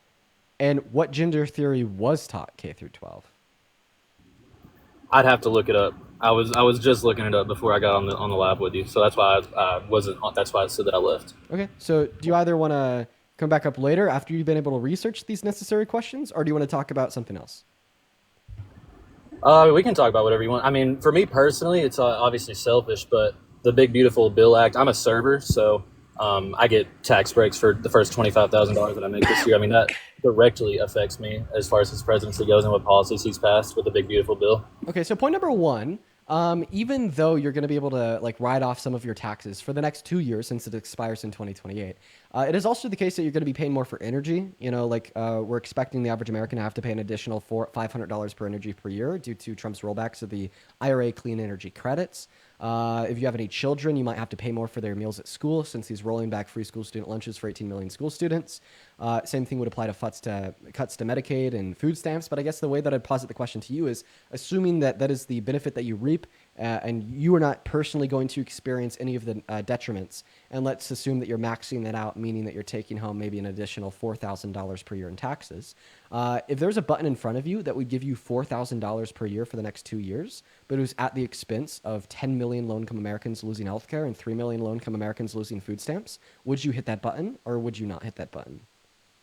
I mean, I don't think that there's any evidence that scenario is true. I mean, that's what's happening right now, right? Because 10 million people are losing access to healthcare and 3 million people are losing access to food stamps under the Big Beautiful Bill. Also, everyone in the chat keeps on saying that I'm driving. I am not driving. You'll turn your AC off real quick? Yeah, sure.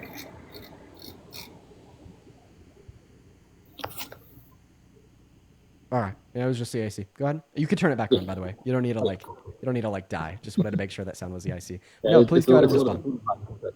No, I didn't hear what you said because I was just reading the comments. So can you say all that again? So you said that the question I asked you, there's no evidence that it's true. Well, it is true. 10 million people are losing access to Medicaid under the Big Beautiful Bill, and 3 million people are losing access to food stamps under the Big Beautiful Bill. And I agree that that's terrible. That those supplements are being taken away from families. I also think that some people abuse that system. People that could have jobs that choose not to. And how do you abuse Medicaid? I was talking more about food stamps. I mean, you can't really abuse Medicaid now. Okay, so then what are your thoughts on the 10 million people being kicked off of Medicaid? I think that's awful. Again, I'm a registered independent, so I can agree on a lot of things that Trump does terribly, Okay. and I can agree on some things that he does great. So then what do you respond to the question? If there's a button in front of you and if you hit it, you'd get $4,000 back per year in taxes for the next 2 years, then it would stop, but the expense would be 10 million people losing healthcare and 3 million people losing food stamps. Would you hit that button? I would not hit that button, no. Okay, so you just told us overall, even though the big beautiful bill gives some benefit to yourself, because of its larger net detriment to society, you don't think it's a good policy. Again, I started off by saying it's a selfish, outlook to say that I'm benefiting from it. All right, but overall, because you want to hit that button, you ultimately reject the selfish outlook. Sure, Dean. Yeah, I reject that. Yeah. Okay. All right. So if it's not the big beautiful bill of Trump's that you support, what about him do you like? I like his foreign policy. I agree that if you did not enter this country legally, that you should have taken the steps to enter legally. I don't know about kicking everybody out. You can ask people that have never committed crimes, to do the process the way they were supposed to begin with. You've already rejected Donald Trump's plan because he wants to kick every undocumented immigrant out of the country. And because he's focusing on every undocumented immigrant, those with prior violent offenses are actually being deported at lower rates compared to the Biden-Harris administration, who specifically focused on their removals, meaning they got it done quicker. Yeah, and I don't necessarily disagree with the Democratic approach to it. I just think that what he's doing to, he's just putting more initiative into it. Well, actually, no. Like I said, there's lower levels of deportation relevant to the undocumented immigrants that you think should be removed, like those with prior criminal offenses. Say that again. There's lower levels of deportations of those that you think should be removed. Because instead of focusing specifically on those with prior criminal offenses, like Democrats have in the past, he's focusing on everyone. Okay, and what numbers do you have to support that? For sure. Let me pull up the evidence.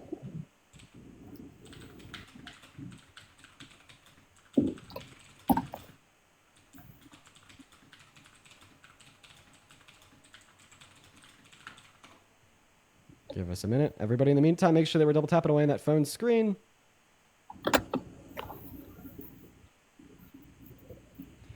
This is going to take me a while.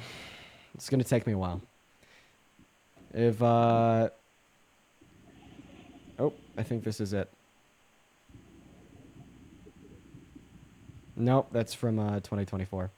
Do you want to bring up another claim in the meantime while I look for this? Because this is going to take me a while to find. Yeah, I mean, whenever it came between the two candidates, I mean, if Andy Bashir, for example, would have ran for the Democratic Party, I would have voted for Andy Bashir. I just didn't have a lot of faith in Kamala whenever, around election time. Okay. So, yeah, what specifically about her policy were you not a fan of? I just don't think she's accomplished a lot as an individual in the political sphere. Okay, I'm going to ask you, should I continue to focus on trying to find that evidence? Or, yeah, no, go ahead. Or should I respond to that claim? You can respond to that claim. You can and simultaneously find that evidence. I can't do both at once. Okay, I don't want to ask too much of it. But I don't have these sources on standby, so that's why I got to find them. And it could take me a little bit to find. Like I'm not gonna lie. I don't have these specific sources on standby like most of them, so it may take me a minute. But I like I told you, I'll look for them. Okay.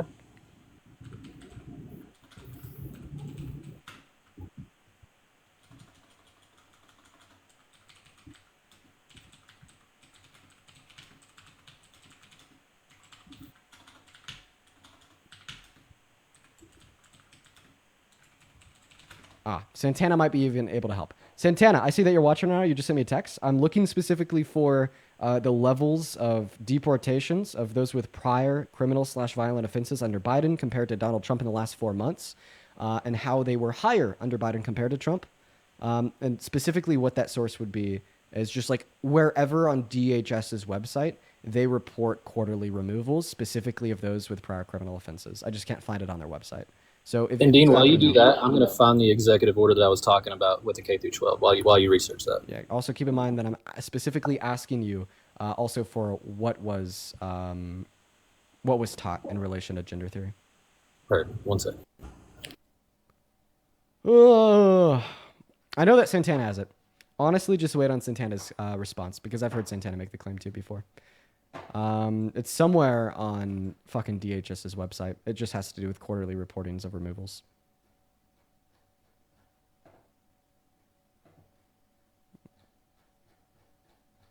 Scrolling on CIS.org, chat. Scrolling on CIS.org. Oh my god. It's Executive Order 141. I can't hear you when you're on pause. Can you hear me now? Yep, just can't hear you when you're on pause. Cool. So the executive order was 14168. Okay, and what did 14168 do? It recognized that there are two sexes in the U.S. government. Okay, and what does this do to stop teaching gender ideology in K through 12? That was one of the subparts. It was just that was the main thing that it did. That was one of the. Okay, so that's one of the subparts of the executive order. So what gender ideology was taught K through 12? Prior to the executive order? Yeah. I mean, here in Kentucky, it was not taught here, so I can't tell you directly what it was. But you heard about it coming into more states. Wait. I'm asking you. Yes, specifically tell me directly what it was. Obviously they're just rumors, but you hear about that getting taught in states like California. Like what getting taught? Gender theory. What about gender theory is taught in K through 12? Well, I don't want to get in any trouble like with your streamer, like talking. I need to know what words I can and cannot say. I just want to know what about gender theory you think is taught K through 12. I want to articulate it to you. I just don't want to say anything I'm not supposed to say. I'm sorry. Okay, well, if you can't articulate it, then I'm not going to be willing to accept your claim. Give me 1 sec. Okay. Then also, you don't have to accept my claim earlier when I told you that the removals under the Biden-Harris administration about undocumented immigrants with prior violent offenses were higher than Trump's. I just can't find where removal numbers have been reported for either of the two administrations. That'd be my bad. I just can't even find where they're at on the DHS's website, so you don't have to accept that claim. So part of that executive order banned teachers from affirming, gender dysphoria to children, which had been a problem in the past. Oh, wait, actually found it. Boom. Thank you, Santana. Phenomenal. Okay, so you'd have to put the specific filters, but if you go to ice.gov/statistics, you could put filters on for removals under the Biden-Harris administration of those with prior violent offenses compared to the Trump administration. And you could that's going to be where you'd find the source for that claim. You just have to apply the proper filters of the 4 years under Biden compared to the last 6 months under Trump, and apply another filter with like prior criminal offenses, and then you'll see that the numbers were higher under Biden than Trump. Once again, that is ice.gov/statistics. Now, once again, you're telling me that this is now mandated teachers to no longer affirm the gender identity of trans students? Correct. Okay. And why should teachers not do that? I don't think that it's a sphere for children. I don't think that until your frontal lobe is developed that you should make decisions like that or should be pushed to make decisions like that. I don't think that it should be affirmed at a young age before a child goes through puberty. Okay, I'm going to go to very confusing. It's a very confusing time of their lives, and a lot of. I remember going whenever I was 16, 15. A lot of different thoughts going through my mind that I don't. So point number one, I just think it's ultimately sad that you support a fascist authoritarian as president because you just want to further harm trans youth, 0.03% of our population. But take it away, Eli. I'll let you respond. Hey, yeah. So what if I told you, by the way, let me just really quickly to just let you know who I am. I am a 32-year-old trans man, also 13-year active duty service member. Tomorrow is my last day of service, by the way. Congratulations. It's not a congratulations. I was wanting to complete my 7 more years and get my retirement that I don't get anymore because of this administration. So it's not a congratulations. It's actually costing me my livelihood. So, well, I appreciate your service. Okay. So anyhow, when it comes to you want to protect children, and that's your goal. Am I correct? Yes, I mean I have a 4-year-old daughter myself, and it's not something that I want to be taught to her. Great. Okay. So, what if I told you that, right, no matter what, I'm going to tell you right now, and you might not like this, and I'm just going to let you know that no matter how much you try to keep your child from learning about like trans people or like the community in general, because I was restricted from it. I grew up in a very Christian conservative household. Didn't learn about the community, and so the only thing that I ended up learning was in my teenage years, and I was taught it was bad. It didn't stop me. I have no relationship with my biological father, and I deal with my mother. She's a great woman, but anyhow, because he turned his back on me, he was so adamant about the like Christianity being like more important than just like embracing who I am, but not teaching me about it did not stop me from being who I am. And so if your child, like I would have really rather been able to just like be listened to and heard when I was a kid, but that didn't end up happening. Your child, just like I cannot convince you or persuade you or teach you to be any other sexuality than you are, your kid, no matter how much you keep this information from your child, it's not going to change whether or not she ends up being whoever she's going to be. I want to like bring this back to like statistics though, right? Because a lot of people really listen to that kind of information. What if I told you that in the event that your child does end up to be a part of the LGBTQIA plus community, I would love her in. Right, great, and I'm glad. I think you should love her not anyway. I think you should love her unconditionally. I have love for my daughter no matter what decision she makes in life. My whole point is that it shouldn't be taught in schools. I think that it's something that I could, teach her, or if she's ever having problems that she could, seek out to a professional counselor. I just don't think that teachers that go to school to get a bachelor's in teaching have, especially if they didn't study gender theory, as a master's. I don't think that those are the people that should be teaching our children. Okay, so first of all, like when we're talking about teaching things, like we're not teaching critical like gender theory to like 5-year-olds. We're teaching, hey, some people have. They ban it K through 12. So the reason they ban it K through, can I clear something up on this real quick? So what you told me was banned was the teachers affirming the gender identity of the students. That's not the teachers teaching the student something. That's the teachers affirming what the students already know about themselves.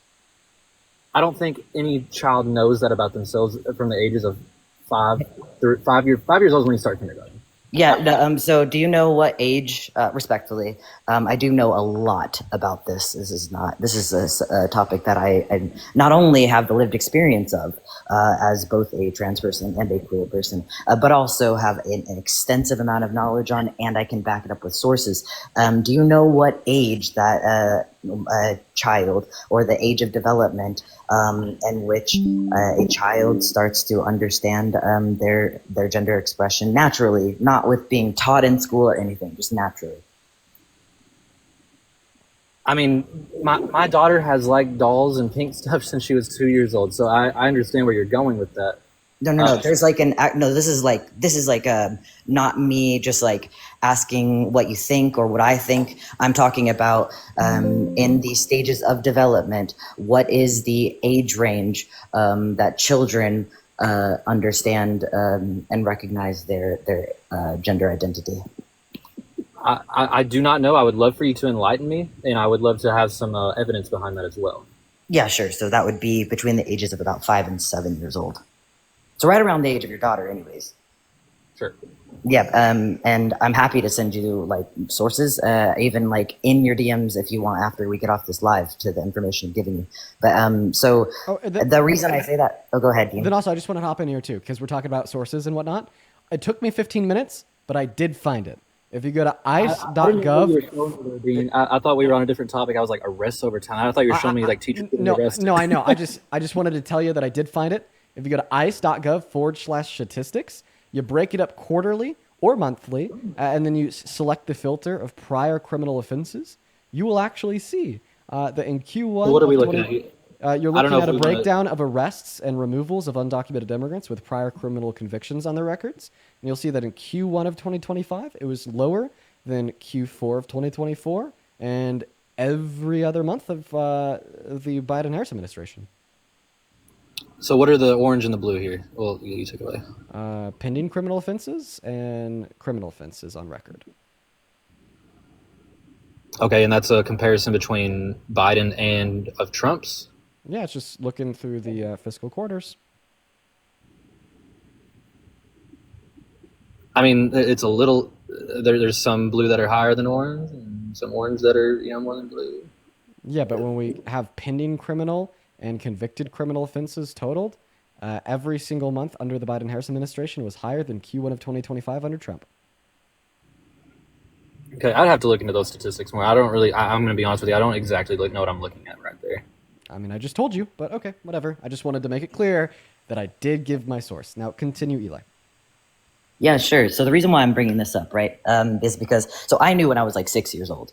That's the first vivid memory that I have of expressing to my mother my gender identity. But that's anecdotal, right? So let's go back to your point about teachers in schools, right?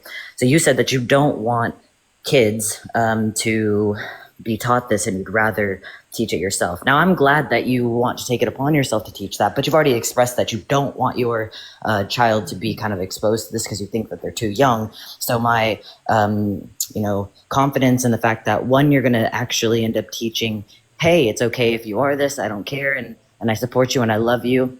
And if you tell me that your name is not the name that I gave you when you were born, then I'm going to call you that, and that's fine, and I'm going to love you and respect you and cherish you. So I get concerned that maybe that might not be the way that you want to raise your child, which is ultimately going to make her, if she does decide that maybe that's not the name that she wants to be called, that you might not respect that. And statistically, so I'm going to give you the statistic right now, and then I'm going to draw it back.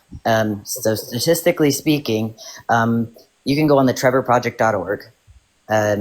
Statistically speaking, when we do just give these simple affirmations to children and their expressions, they are significantly more likely to make it to the age of adulthood, as opposed to not. And not only that, but 40% of, you can find this statistic on trevorproject.org as well, 40% of the youth that do not have houses are in the LGBTQIA plus community because of this. Because they get rejected. I also was a part of that statistic. And there's a pipeline. A lot of us end up in the military. So statistically speaking, you're going to be better for your child to be taught these inclusive things. And if you don't think teachers who are given a standard, criteria to teach children are educated enough to give these lessons. That's my claim. Yes, right. Exactly. But I didn't. They don't have the credentials to be teaching that. But okay, if they don't, then why do you? But why do you think that you? Why do you think that you do, and why do you think that parents do? Given that you are not even in the LGBTQIA plus community, and you don't have the very same education that you're accusing these teachers of not having, even though they would be required to learn it in order to teach it. Also, can we just bring up that this isn't teaching anything? Affirming a child's gender identity by just addressing them via their preferred pronouns, it's not teaching anything. They're not teaching the child anything. What are they fucking teaching the child? They're just promoting an inclusive environment. That's all. Am I responding to that? Yes. No, I want you to respond to that because this is the third time that you've made this claim. First time was against me. Then the second two times were against Eli. This is probably the most important thing. What do you mean when you say they're teaching the children something? They're not teaching. They're affirming. They're not telling the child that they should think in a particular way. They're looking at the child that is thinking in this particular way, that has come to the conclusion that they'd like to be addressed with this particular set of preferred pronouns, and they're just simply affirming that by referring to them as those pronouns and in promotion of an inclusive environment. Sure. So I would respond to that by saying that, again, I don't think children should be affirmed of that. I don't think that they've gone through puberty yet. Now you're not responding to the meat on the bone here, because remember the meat on the bone was that you were accusing teachers of teaching the students these things. So can we agree that this is not the teacher teaching? part of that executive order did include that gender theory is not to be taught in K through 12. Well, you didn't even tell us what about gender theory was taught. I don't know. I'll be honest with you. I don't know what part of gender theory was taught. Okay. I was never right. gender theory. Right. So you don't know. So if you don't know, then don't make the claim. And then additionally, saying that they shouldn't be affirmed. I don't know, man. I think that children actually should be affirmed, should be loved, should be respected. Especially given that I asked you at the very beginning of this before I started, your whole premise is that you want to protect children, and we see that when, like I told you, that they're statistically more likely to make it to the age of 18. I'm going to say the same statistic, and I'm going to word it at the opposite way. Children that are not affirmed are statistically more likely, significantly, to unalive themselves before the age of 18 because of that lack of affirmation. Let me break this down and make it in more simple terms. If a child, but I want to ask you this. If a child, let's say a little boy comes up to a teacher, the little boy's name is William. This little boy named William goes up to a teacher and says, "Hey, I don't really like to be called William. I know that's my government name. I really like to be called Bill. A lot of my family and friends, they call me Bill. It's what I really like. That feels more like a name that feels good when people call me that. Can you call me Bill? Do you have any issue with that?" I need the teacher to have a conversation with the parent about that, especially at that young of an age. That is still my child, and I want to know what my child is. I want to know what my child is communicating with their teachers. And if there's an issue, if there's some kind of confusion going on with their brain, I want to know what that confusion is. I want to be able to talk to my child.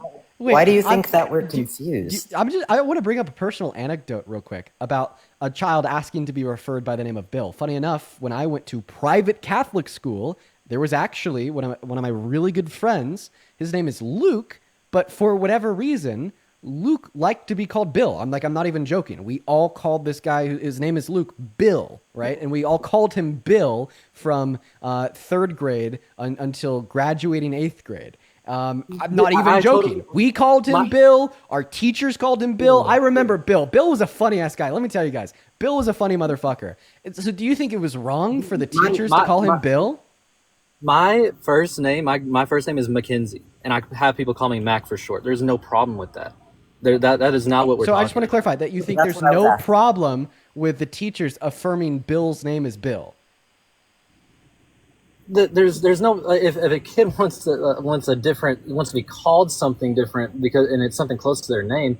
Sure, Wait, but if they're trying Bill's not close to Luke. I don't know what the hell you're talking about. Bill is not close to Luke. You're correct. Luke liked to be called Bill. He did, and we called him Bill. It was awesome. I remember him. There's honestly no problem with that. I just as a parent would want to know hey, why do you want to be called that? And we have a conversation. But do you think? But remember that we're not even talking about an involvement of a parent. An involvement of a parent has no relationship to the executive order of Trump's that you said that you're supporting. You said that this executive order is now banning teachers from affirming a child's pronouns. So just in theory, do you think that would you be okay with banning teachers from calling my friend Bill in middle school? No, I do not agree with that. So why do you have no problem with the teachers affirming Bill's name, but you would have a problem with the teachers potentially affirming Bill's pronouns? Because one is a significantly bigger, I'm not going to say problem, but it's a significantly bigger conversation to have. You think that you're a girl now whenever you've been a boy your whole life. I know you're a little girl. No. No, I'm gonna interrupt you because that's where you're getting into dangerous territory, right? You will think that I was socialized as a little girl.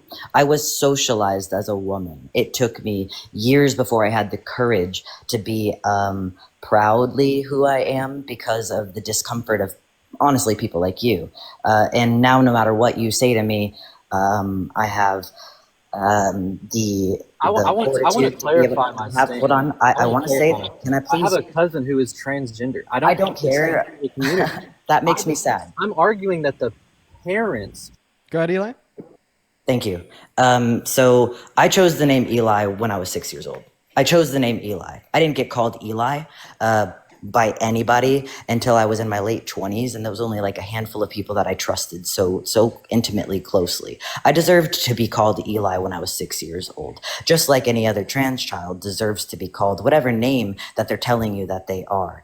And I've already told you that statistically speaking, I have given you the resource that you can look this information up. Anybody in the chat can go look this up right now on trevorproject.org, that all it takes is affirming, hey, if I could have been called he and him and socialized in an appropriate way, I wouldn't have had to struggle with the things that you all like to tell us that we have, these mental health conditions, right? Depression isn't a result of gender dysphoria solely. It is a result of people putting me down. It is a result of people telling me that I am not who I'm telling you I am. And if I didn't have to struggle with a society that rejected my medical care as a child, that rejected and I don't even need if I could have been put on puberty blockers, I wouldn't be having to go through copious amounts of very, very expensive medical care as an adult, because I could have just avoided the body parts that developed the way they did in the first place. And if I had changed my mind, I could have been taken off of those puberty blockers, and those things would have developed anyways without causing me any harm. It looks like you want to say something, Dean. Oh, I finally got unmuted. To play off of what you were saying right there, Eli. Point number one, Eli's given you data to represent that if we were to affirm the preferred pronouns of children, that less children would die. So why don't you want less children to die?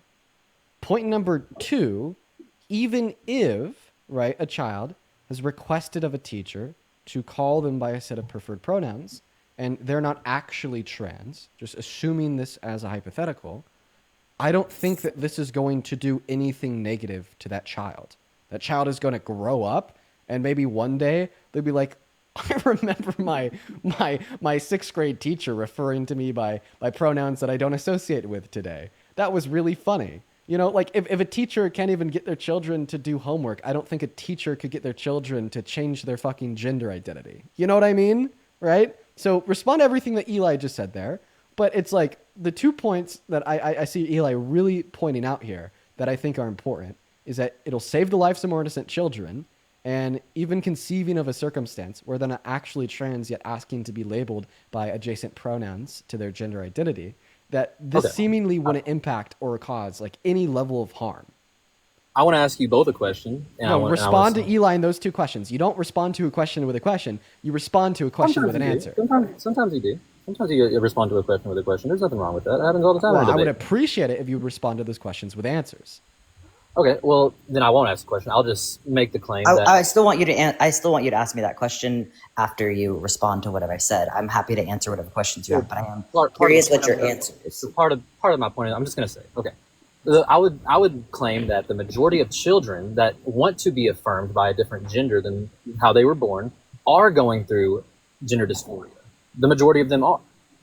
And I think that should be a space for a parent and a child to tackle. I think that if my daughter comes, I don't want to hear it from my teacher. I just muted you because you're not responding to the questions. I'm sorry, my friend, right? Like trans people account for 0.8% of the American population, yet they have accounted for 100% of the conversation through the mouthpiece of a bigot in the last 35 minutes. Right? It's like you are already attempting to target and attack such a small percentage of the American population unjustly and unwarrantedly. The least you could do is just answer the questions that are asked of you, right? It's like I would not prefer to be sitting here and listen about you yap about your insufferable bigotry and like talk about like how Donald Trump is just absolutely like just destroying this country, eroding the fabric of the American democracy and American Constitution. But instead, we have to put up with the insufferable bigotry here. So like the least you could do is just answer the questions, dude. Okay, first question is, Eli's provided you with statistics that demonstrate that when we affirm the pronouns as selected by trans children, less children end up dying and unaliving themselves. And the second point would be that seemingly, even if we were to falsely affirm the pronouns of a child that isn't actually trans, yet would request pronouns adjacent to their gender identity, that this isn't going to cause any harm, right? Yeah, children don't die when we do that. Children Right. do die when we don't do it, but children don't die when we There give is them a high rate of Precisely. suicide amongst transgender. because and yeah, Because exactly. it's Right. because Yes, child yes, die. yes. You're right. Why? Why is there a high rate of self-unaliving Because because a lot of times, and maybe not a lot of times, but sometimes they regret the decisions they made in going through a transition that they no False. longer Incredibly false. Incredibly false. And here's why. So did you know that one, children are not granted access to and I want to, Dean, don't let me forget this, because there was a really, really, really egregious thing that talking point that was came up earlier that really threw me back. But it sounded like this person is talking as if his child is his property, or his child doesn't have their own bodily autonomy. That's the point that I want to end up really driving home. But okay, so did you know that in gender affirming care, when it comes to surgeries and adults, and because that's going to be the population that's getting these surgeries, that we have the one of the globally highest rates of success when it comes to surgery outcomes, meaning that we have a higher success rate than knee surgeries, back surgeries, name it, dental surgery. Less than 1% of people who go through any sort of medical transition end up detransitioning. And of that 1%, the majority of those people detransition because of societal impacts. They end up in an environment in which becomes unsafe. They end up in an environment that makes them feel scared to continue to go through these, either hormone replacement therapy or surgeries or anything. Or maybe they lose their access to their finances. Like myself, I am in a place now where I don't even know if I'm going to be able to pay my mortgage, let alone my HRT. And then of the people that do detransition, that because of those impacts, they end up later in life returning to that medical transition. There's a very, very, very, very tiny percentage of trans people that don't, that can permanently detransition. Is there, you did a deep sigh. Thank you for your advocacy, Eli. It is so needed. But you know what's not needed at all, Mr. Guest Mac, is your constant fucking deflections to just more hatred. Dude, I asked you two clear questions. Okay, they were, well, we know when we don't do this, more kids die, and we know when we do this, less kids die. And then your response to say was, oh, well, a lot of trans people die because they regret it. Completely pivoting, not answering the questions that were asked of you. It's can you stay on topic or not? Please? It's honestly really annoying me. If you're going to make a point, and I'm going to respond, Eli's going to respond, then you have to be able to track the conversation. So what I want you to do is I want you to respond to what Eli said right there. Absolutely. But then once you're done responding to Eli, let's get back on the first point you made. That was that teachers should not legally be allowed to affirm the gender identity of students in school. And the refutation that being that if they do, less children will die. And that if they affirm pronouns of a student that are adjacent to their actual gender identity, as in they're not actually trans, which is unlikely, that they're not going to hurt anybody. In fact, that student would likely grow up and have a laugh about it. So Can I do a shout out? Of course, that's fine. I wanted to shout out to Kim for the $20. You sent me a really kind message, and just because I don't know if you want me to share it or not, I do appreciate you for the $20 on Venmo and for the kind message. Thank you. I have a couple of people to thank from the last 40 minutes as well. Hannah, thank you for the $25 over on Venmo around 37 minutes ago for a birthday drink. I don't know how you do it and not to lose your sanity. Keep it up. I look forward to these lives every day to increase my knowledge and to get a little entertainment. Thank you, Hannah, for the $25. You're awesome. Show some love to Hannah down below, as well as Haley with a 5, Taylin with a 5, Lion, thank you for the 10, saying everybody deserves to be loved for being themselves. Yep, I couldn't agree more. Thank you for the $10, Lion. And then Lauren with the $15, saying preschool teacher here. I also affirm them when they say they're dinosaurs. Should that be banned too?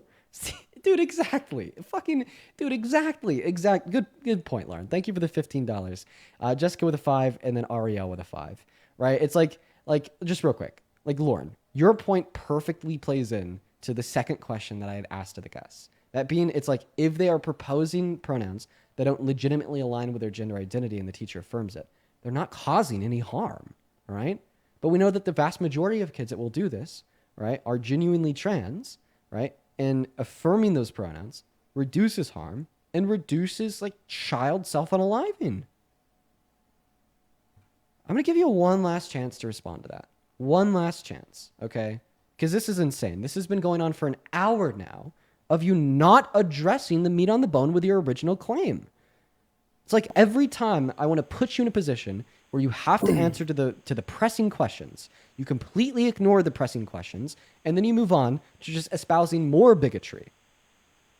I've been on mute for like 10 minutes straight. There's so much to respond to. I don't even know what you want me to. What do you want me to respond to right there? Because I mean, you both talked for Point like number 10 one, minutes. I'd like you to respond to Eli's point. That point being that there's a higher success rate of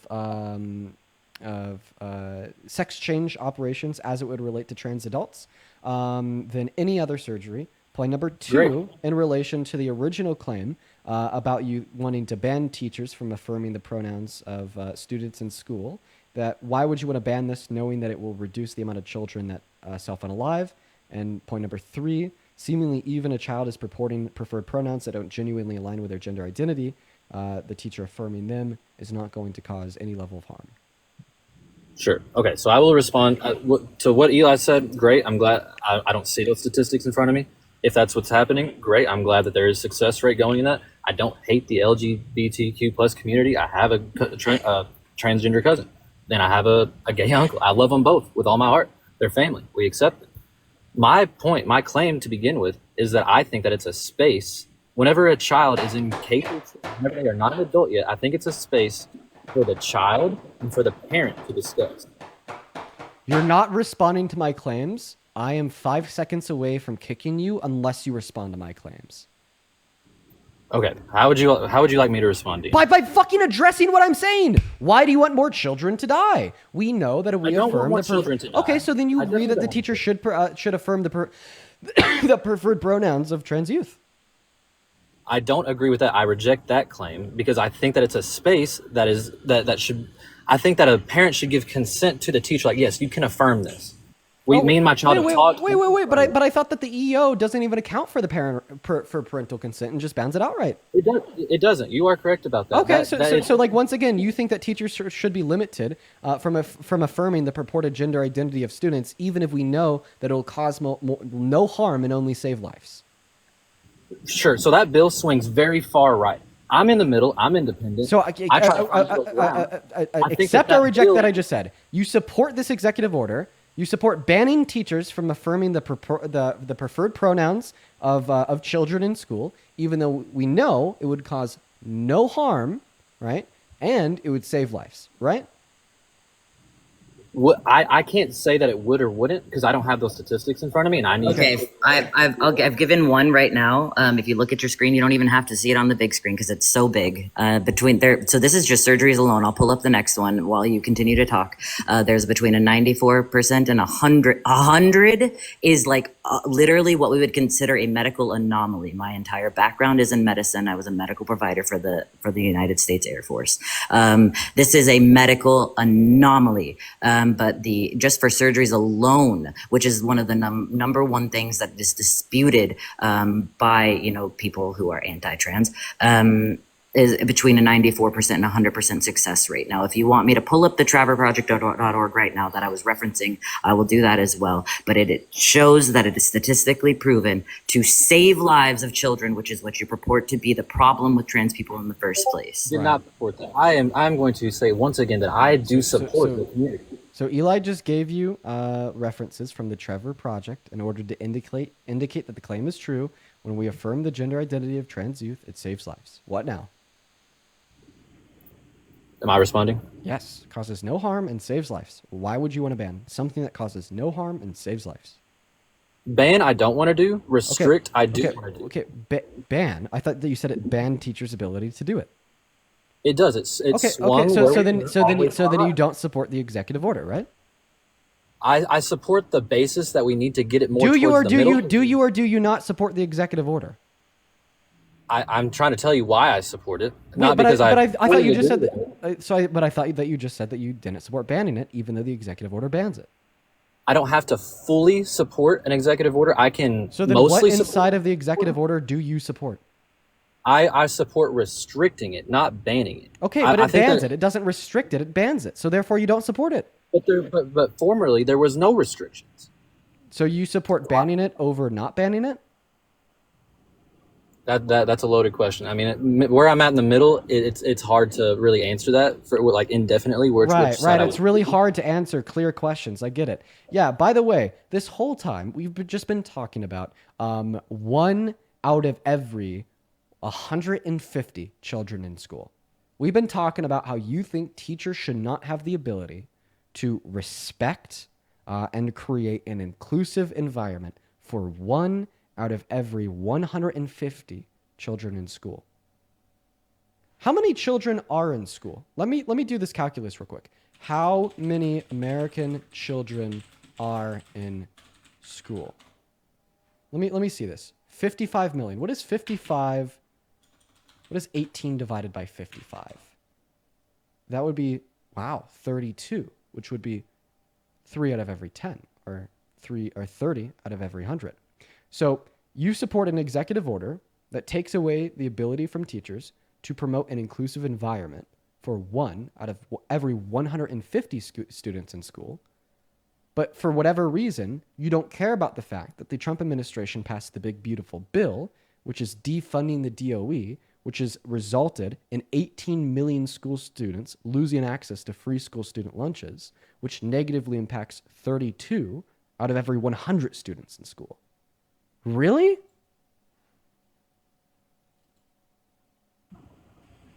Am I back on? So you would rather Dean, can you stop muting me? I'm not trying to say anything disrespectful. So what do you think causes more harm? A teacher affirming the gender identity of 1 out of every 150 students in school, or Trump taking away free school student lunches from 32 out of every 100 students in school? Well, obviously the numbers speak for themselves right there. If you're taking food out of kids' okay. mouths. So overall, you still don't support the Trump administration because they're defunding free school student lunches for 18 million school students, which is equivalent to around 32% of the overall student body of children in school in America? I would like to reiterate that I am not that big of a Trump supporter. I know, just but voted. overall, this is basically demonstrating that the country would be better right now if he wasn't president. I think if Andy Bashir was president, it would have been better. I'm not honestly, talking but about Andy Bashir. between the two. So between Donald overall, Trump and overall, you're Harris, basically saying that you wish that Kamala Harris had won the election because although she would have ensured that less children die, which you think is a bad thing, she wouldn't have defunded free school student lunches from 18 million school students. I did not have enough faith in Kamala Harris to vote for her. Oh, okay. So 'Cause then she you're had just telling us it has accomplishments. nothing to do with caring about the safety or well-being of students in school, even though we've been talking about safety and well-being of students in school for the last hour. Okay, so if you don't care about the safety and well-being of students in school, then why do you think that Donald Trump is a better president today than Kamala Harris would have been if she won the election? See how it just all goes straight out the fucking window? It all goes straight out the fucking window. He was just trying to convince you all that the reason he voted for the authoritarian was to prevent teachers from having the ability to promote a more inclusive environment in school and to save lives. But as soon as we hit the juxtaposition of demonstrating that although if Kamala Harris was president, more children would have had their life saved by their teachers affirming their preferred pronouns, which he thinks is a bad thing, we wouldn't have had the big beautiful bill, which would have defunded free school student lunches for 18 million school students. But all of a sudden, he doesn't care that students in school would have had better off conditions if she won the election. He still thinks that she should have lost. So why do you think that Kamala Harris was still the worst option out of the two, even though if Kamala Harris had won, the material conditions of students in school would have been better off? To speak to school, again, I just think that it's a space that a parent and child should have. And that's not the only reason that I voted for Trump. I also believe... But you've already accepted that students would have been better off since you think the harm caused by teachers affirming their pronouns is better, or is not as harmful, as a harm caused by Trump defunding free school student lunches for 18 million of them. I think that affirming that at such a young age is bad for the youth of America. Yes. Okay, yeah, we've already concluded that you think saving children's lives is bad for the youth of America. But what I'm arguing, once again, is that you've already accepted that it is more harmful for the youth of America to defund free school student lunches for 18 million school students. I can agree with that, yes. Okay, so all things considered, even though Kamala Harris still would have allowed teachers to save the lives of students in school, she wouldn't have defunded the DOE, resulting in 18 million school students losing access to free school student lunches, meaning that all things considered, the youth would be better off if Kamala Harris had won. In that specific realm, you are correct. It's not in that specific realm, it's all things considered. Well, all things considered, you have to think about these children that are getting this affirming, and they have. You've a gender already said, all dysphoria. things considered, it is more harmful to take away their free school student lunches than it is to affirm their genders. Yeah, obviously, a So child. then, all starving things to death is- considered, children will be experiencing more harm under Trump's presidency than Harris's. in that specific realm. It's not that specific realm, dude. It's all things considered. We're evaluating the harm onset by affirming their gender identity from your perspective, and we're comparing the harm onset by affirming their gender identity compared to the harm onset by taking away their free school student lunches. It is not in one specific realm. It is considering the facts of what conditions would our youth be living in if Kamala Harris had won the presidency compared to the conditions that our youth are living in today. So all things considered, you do agree that our youth would be better off if Kamala Harris had won because she wouldn't have defunded free school student lunches for 18 million of them, which is more harmful than teachers affirming their gender identities. And I'll just want to point out as well, it's quite the pivot to go from affirming, gender identity to school lunches. It's quite the pivot. A pivot would be talking about something that is not conceptually related, but the conceptual underpinning of your position was to demonstrate that he was ending harm on children, and I was just simply demonstrating how even from your perspective, he was only harming them more, all things considered. Yeah, I believe you whenever you say that he defunded school lunches. I think that harms children. So you think it harms them more than his executive order taking away the teacher's ability to refer to them via their preferred pronouns helps them, right? I think that harms children. I also think that taking away school lunches. You're not answering the question, you fucking Which jackass. Which one's worse? Is that what you're asking me? I said you've already reaffirmed about 1 billion times that you think it's more harmful to students to take away their free school student lunches than it is beneficial for him to ban teachers from referring to one out of every 150 students with their preferred pronouns, right? Yes, we're on the same page on where our conversation is. Okay, so this just means all things considered, you think that Donald Trump is more harmful than helpful to children when compared to Kamala Harris. He's more harmful to feeding them, and he's more he's better for children whenever it comes to passing that But all executive order. things considered, when we evaluate the benefit that you think is like received by children via his executive order compared to the detriment that is received to children via defunding free school student lunches, you think that he's more harmful than helpful. And who's to say that Kamala wouldn't have done something similar with school lunches? Yeah, because she ran on health. She ran on policy to not completely gut our essential social safety nets. She ran on policy to increase funding to them. She ran on policy to cut the taxes for the average American. Who's to say that she wouldn't have done that? Because it's not policy she ran on. Is that Biden that did that or Kamala? I don't know any policy that Kamala passed. Tell me about a policy that Kamala passed. It's a policy that she ran on in the presidential election that she couldn't pass because she lost. Okay, You're so it was acting a fucking ridiculous. Can you please repeat the argument I gave you? that it is more detrimental to children in America to have school lunches taken from them than to revoke them of affirming care. Can I respond to that, Dean? Because I did my pulling up my sources, and I'm happy to post this in your Discord too. Yeah, that's fine. I'm just about 5 seconds away from kicking him. Because Yeah, for sure. he's just being so disingenuous. He's being like intentionally dense. He's a jackass that doesn't actually care about children. He just wants to hate trans people because the right has made them the target for the last 3 years. Right, you just want like trans kids to not live. That's what it is. Hold on.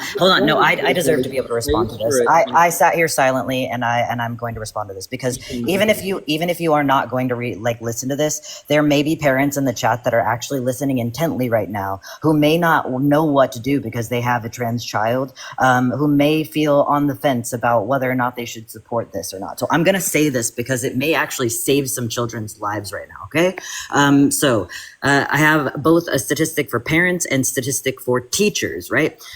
So when parents, at least one parent in the family is accepting of a LGBTQIA plus youth, and shows that they have that, and I'll show you. I'll even like as I'm reading this out loud to you right now, I'll show you that I'm reading it off of this statistic. This is a source, thetrevorproject.org, which is what I was telling you. I know you can't really read it because it's small, but I'm just showing you that I am reading this and not just pulling this out of my ass right now. But the results were similar to adults who are affirmed. Same thing with children, right? That's what they did. A study for adults and a study for children. So this is one for the youth.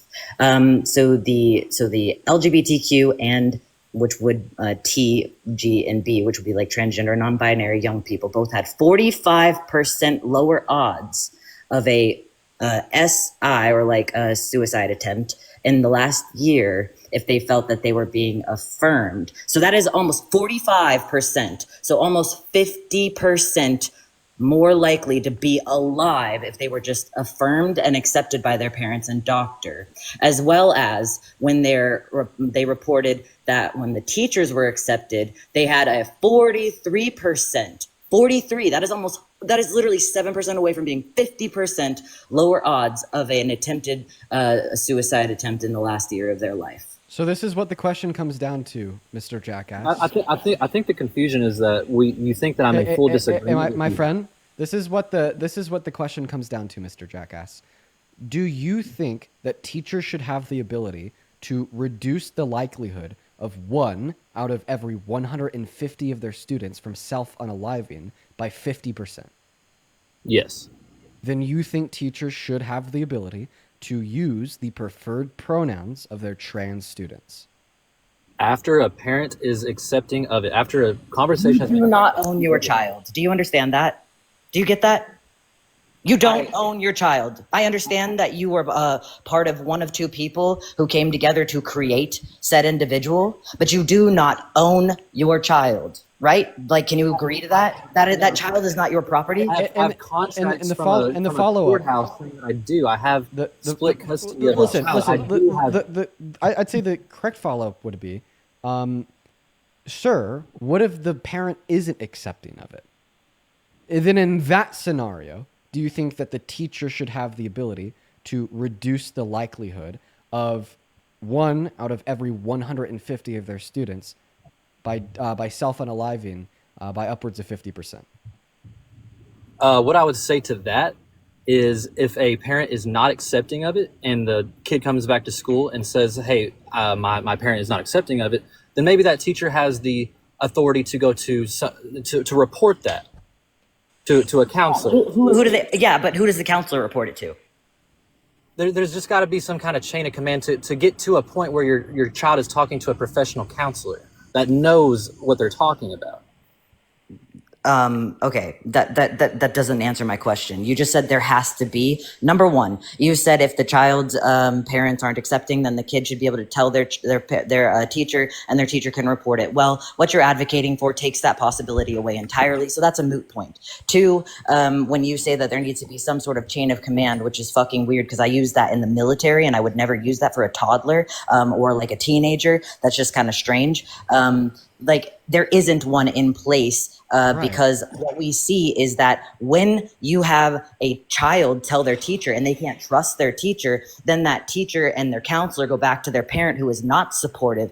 There are a lot of people who are very, very, very bad. And while you may not want to physically harm your child or emotionally abuse your child, which you may not realize that's what you're going to do if your kid ends up being like in the queer community or specifically trans, and they hear you talking about about the community this way, they're not going to fucking tell you, I promise you. They're going to tell somebody else, and they're going to suppress these feelings and hopefully make it to the age of 18 so that they don't fucking have to be around somebody who's constantly suppressing their identity, and they can actually continue to live and finally thrive away from you. But there isn't something like that in place. And for those kids who don't want to harm, or for those people, for those kids, for those, yeah, okay, great. But you're not advocating for that. You are advocating for the opposite of that. And what we see when kids tell their teachers, hey, my parent isn't accepting of this, and that teacher goes back to their parents, some parents are so vile that they will physically abuse their children, okay?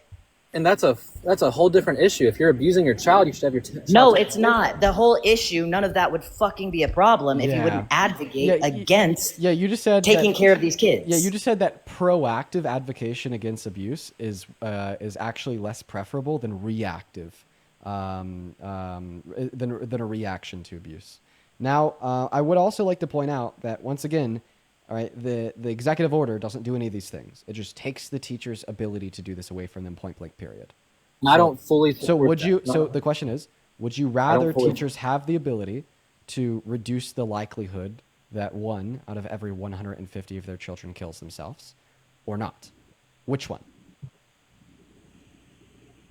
I would like to find some middle ground. There's not a middle ground. It's either Trump's president and he passes the executive order, or Kamala Harris is president and she doesn't pass the executive order. Reality doesn't always have a middle ground. Reality doesn't always serve to your best leg in the debate. Would you rather it was passed and the teachers don't have this ability to reduce the likelihood that 1 out of every 150 of their children kills themselves? Or would you rather that this executive order wasn't passed and the teacher does have the ability to reduce the likelihood that 1 out of every 150 of their children kills themselves? Which one?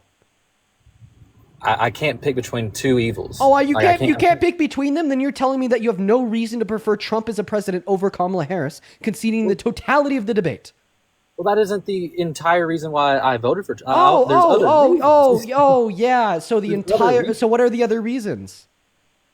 Well, protecting the Second Amendment is another big reason. He infringed upon your Second Amendment in his first term when he passed the bump stock ban. In December of 2022, he called for the termination of all rules, regulations, and articles, even those found within the Constitution, serving as a threat not just to the Second Amendment, but all amendments. His first day in office, he passed an executive order infringing upon the 14th Amendment by attempting to take birthright citizenship away from the children of undocumented immigrants born in this country, showing that he has no respect and absolutely no love for the authority vested inside of the Constitution nor its amendments. And he did the same thing 3 days ago with the First Amendment by infringing upon your First Amendment rights. So who'd you prefer? A president that's called for the termination of the Constitution, infringed on the First, Second, 14th, and 22nd Amendment, or a president that upholds respect and ordinance for the power vested inside of the Constitution and recognizes that a president is not a dictator?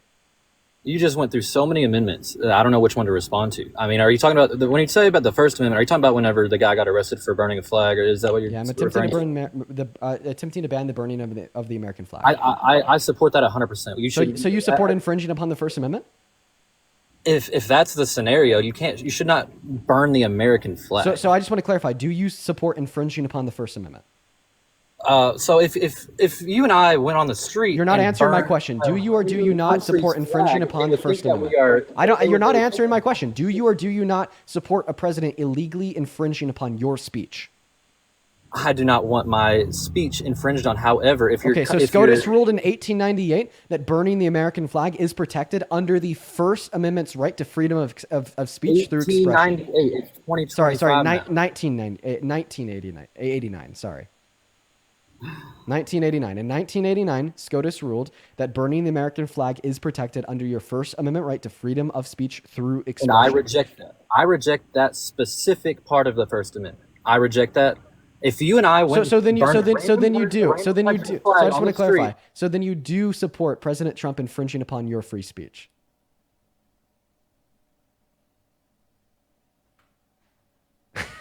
Like, just say it. I support Trump infringing upon the First Amendment and Americans' freedom of speech. I support that specific. Oh wait, why? Because you don't like it?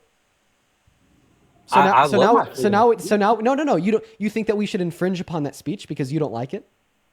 So now you're okay with infringing upon the speech of others just because you don't like it? It's the country we live in. We should have pride for the country that we live Wait, in. so you're saying that you're saying that we should have legally enforced pride for the country that we live in? We should violate our constitutional rights to freedom to illegally enforce and subjugate individuals into having pride for this country. If you and I burned another country's flag on the street, that country would take it as an act of terror. No, burning a flag is not an act of terror. What? If we posted a video, me and you, Dean, we got on the street, we took the and you're not flag. responding. You're just not responding to what I'm saying. And also, I wouldn't use what Israel thinks as a reliable standard of truth. Israel thinks that putting bullets in the backs of the heads of 5-year-olds is war. So I don't know if I would really look to what they think and what they say as a good standard of proof. But I just want to ensure that your argument right now is that you support illegally infringing upon your constitutional right to freedom of speech to attempt to legally enforce individuals to have pride for our country. If that's not authoritarian, like North Korean shit, then what is? It's the same thing as you're not allowed to scream fire in a movie theater, Dean. Burning the American flag is un-American. No, it's not. Hey, so yeah, like this is certain things that you can't so, say. no, You know that on TikTok, no, there's certain things you so can't. freedom. Hey, stop.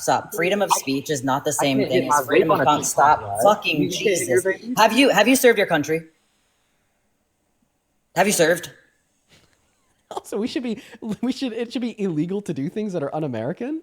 Then, dude, then I don't want to be American. Voting for Trump. What makes... Go ahead. I raised this right hand, right? I raised this right hand more than one. Wrong button. I served more than one contract under this under multiple administrations of presidents, right? So believe it or not, I can speak to more than just being trans because that isn't my whole fucking identity. It's just I'm just a guy.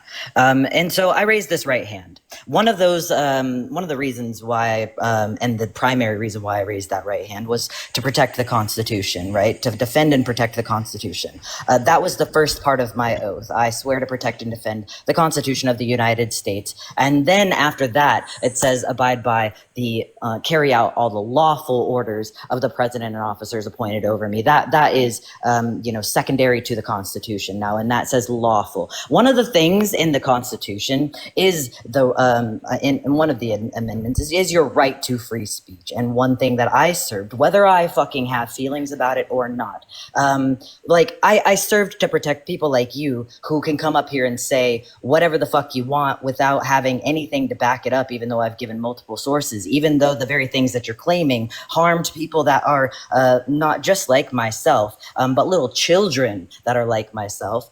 So I serve to protect you, to be able to fucking do that. Do I think that that's a good thing? No, I mean, I don't think that that's great because you're advocating for like literally kids to be more at risk to be unalived, but you still have the freedom to fucking do it. And another thing, right? A lot of people may have contentions about burning the fucking flag, but my friend Jay, who just stood in front of the Capitol building the other day, who served 30 years and received a Bronze Star as a combat veteran who, in a very safe and controlled environment, crumpled up and burned the American flag. That is a fucking patriot right there. And the reason why he's doing it is because he, like myself and millions of other veterans, are absolutely furious that the country is not moving further into the democracy that we served under, but is regressing opposite of that. It is whether you like it or not, your constitutional fucking right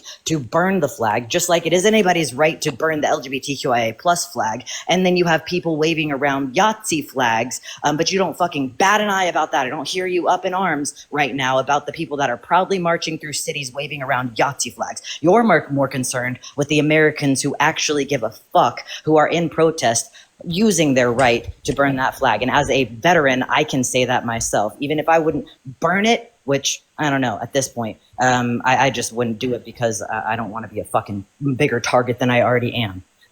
But yeah, that's your absolute fucking right. And that's what I was trying to serve 7 more years to protect. Okay. And I thank you for your service, Eli. Above anything else in this conversation, I do appreciate veterans. My grandpa and my dad said. I just want to clear this up, respond to what Eli just said, and we'll take it from there. Specifically, let's have a conversation on why you support an authoritarian banning things that you deem as un-American, even though they're constitutionally protected. Go ahead. Sure. I feel like this conversation has gone a lot of different ways. I'm sorry if I've said anything to offend either one of you. That's not my goal in this. The only thing I'm offended by is two things. One, I'm offended by the fact that you're not. Huh? Real quick, do you mind if we let him finish? I want to. Yeah, be able to sorry clear this about up. that. No worries, no worries. I love America, and seeing people burn the American flag, especially with my dad and my grandpa earning the Purple Heart, whenever he went to war at World War II, seeing people burn the flag really does something inside me, because I love this country. I want to see this country thrive. I want to see children do great things. I want to see children protected. I want to see the LGBTQ plus community protected. Burning the flag to me is like, I don't know how to put it into words. It just stirs something up inside of me that makes me angry, because this is a country that you live in. You should be proud to live in a country. If you don't want to live in this country, if you don't like who our president is, if you don't like how this country's going, you can get a passport and you can go to another country and live there. But you didn't do that under Biden, right? Anyways, so let's just evaluate what you just said for its value. I also didn't burn a flag under Biden. You told us that I would never you're burn a interrupting flag. me. Calm down. I literally just asked Eli to not interrupt you while you're speaking. Then the first thing that you do is you turn around and you interrupt me. Come on. Sorry, Dean. Okay. Go ahead. So your argument is that you think our constitutional rights should be infringed upon because when somebody burns the flag, you get emotional. All right.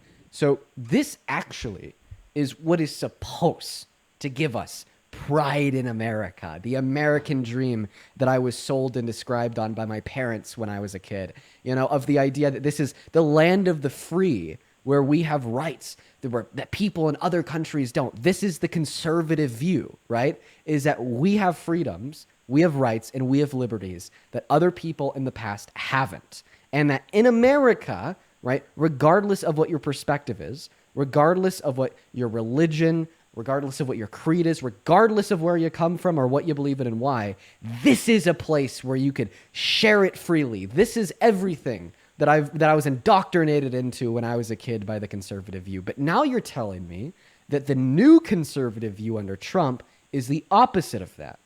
That we don't truly have the right to voice what we believe in and why.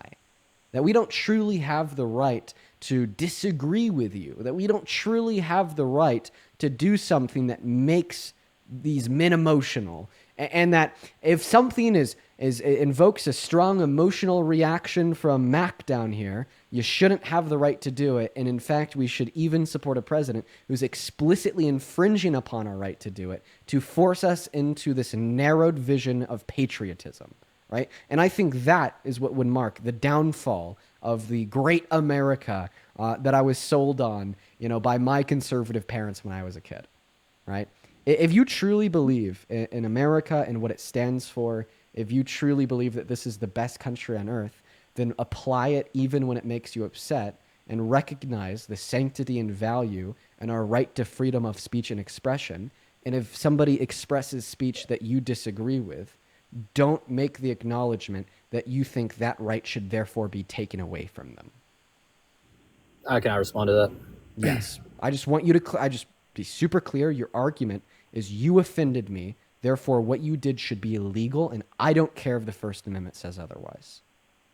Well, that First Amendment is restricted in a lot of ways. You can't threaten, the president, for example. You can't yell fire in a movie theater. There are certain things, like you're hitting your vape right now, but you can't blow out the smoke. Like there's certain things that you can't do. Your freedom of expression, your freedom of words, there's certain things that you cannot do or say. And burning the American flag, I completely agree with restricting that ability.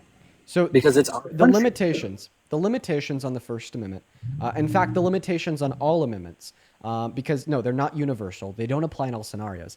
And in fact, the scenarios in when they don't apply, like scream and bomb in an airport, are when it can invoke an issue of public safety, right? When it can cause harm or put other people's lives on the line. So you can't scream bomb in an airport because this would now start an issue of public safety where people might die, right? But when you burn an American flag, what kind of issue of public safety does it set forth? So what if I burn the American flag in a crowd of people? that could obviously incite some violence. Well, you know, the crime there wouldn't be burning the American flag. The crime there would be disorderly conduct or like potential murder if you burn somebody to death or give somebody burns, assault. The crime would be disorderly conduct, assault, or murder, not burning the American flag. Right? Well, remember, you have to be able to put saying burning the American repercussions- flag in a vacuum and argue why that should be illegal. So don't Well, add on like these additions, like burning the flag in a crowded building where you could potentially burn and kill not a people. crowd- not because a crowded that's not building. intrinsic to burning the flag. Your argument is that intrinsically burning the flag should be illegal. Why? Okay, so I'll give you a scenario. Everyone's safe. Everyone's 100 feet away. You get a big crowd of people, and you burn the American flag. People are going to disagree with that, and that could incite violence. Okay, well, once again, now you are attempting to argue that inciting violence in public is illegal. That's already illegal. So take burning the American flag, put it in a vacuum. You're just trying to express your freedom of expression. You're just saying, hey, I don't like America. I want to burn the flag. But you're going to do it in front of a lot of people, and that could incite violence. Well, what would be illegal there would be rioting and violence and assault. So I want you to take burning the American flag in like my backyard, for instance. Why should that be illegal? If you want to burn the flag in your backyard where nobody can see, there's not anything that anyone's going to do legally to stop you. You're not going to get in trouble for it because nobody saw it. So now you're saying that it is unlikely you will be caught for the crime, but do you still support it being a crime in the first place? Absolutely, I have supported it And being why a is crime that? because if someone sees you burning the American flag, it could incite violence. Oh with my people God. that- Wait, so now you're saying that just doing or saying things that could possibly be disagreeable in public, that should be illegal? Well, burning the American flag can be viewed as an act of terror. Okay, so So now you're should saying... burning the LGBTQIA plus flag be an act be illegal? If it's going to offend Wait, a bunch of people and incite violence, no, you shouldn't burn any flags that wait. I just want to clarify. You said that it can be viewed as an act of terror. Define act of terror. Whenever you're saying that you hate your country so much that you want to burn it to the ground. Okay, That's what you're saying when you're burning saying the that American flag. saying that you hate the country or doing something that is symbolic of hating the country. Right. So Okay, so or at least doing something that other people can understand as hating the country. Because when if I were to burn the American flag, I'd actually be burning the American flag because I love the country so much. I have so much vitriol for the current leaders in which are running it into the ground, and I hate the way in which it is being governed, as I believed it should be governed benevolently and for the people, not only for the prosperity of the people, but also for that of the country. But now you're telling me that if you engage in an action in which can be misconstrued as an act of hating the country, then that should be illegal. So if you think that engaging in actions that could be misconstrued as an act of hating the country should be illegal, do you think me running this live should be illegal? This live, right now, is misconstrued as an act of hating the country by thousands of people every single day. So for the same reasons you think burning the flag should be illegal, should it also be illegal for me to host this live? That's not infringing on your freedom of speech. You're not speaking whenever you burn a flag. You're doing something physical. Oh, so they literally ruled that it's a right under freedom of speech through expression. Through expression, yeah, but we're talking right now on a TikTok live. Legally speaking, it is the same classification. It is speech through expression. That is the legal classification. Okay, then I would reject that. We should separate the two. Freedom of speech. Well, guess what? They're not, and we're talking about Donald Trump banning the burning of the American flag, which is infringing upon your First Amendment right through symbolic speech, expression through speech. Yeah, I don't know if we're going to get anywhere with this because I'm not going to. Yeah, because you can't contest the argument. You just told us that it should be illegal. This form of symbolic speech of burning the American flag should be illegal because some individuals can misconstrue it as hating the country. Like, first and foremost, I think if you make hating the country illegal, then you actually should hate the country.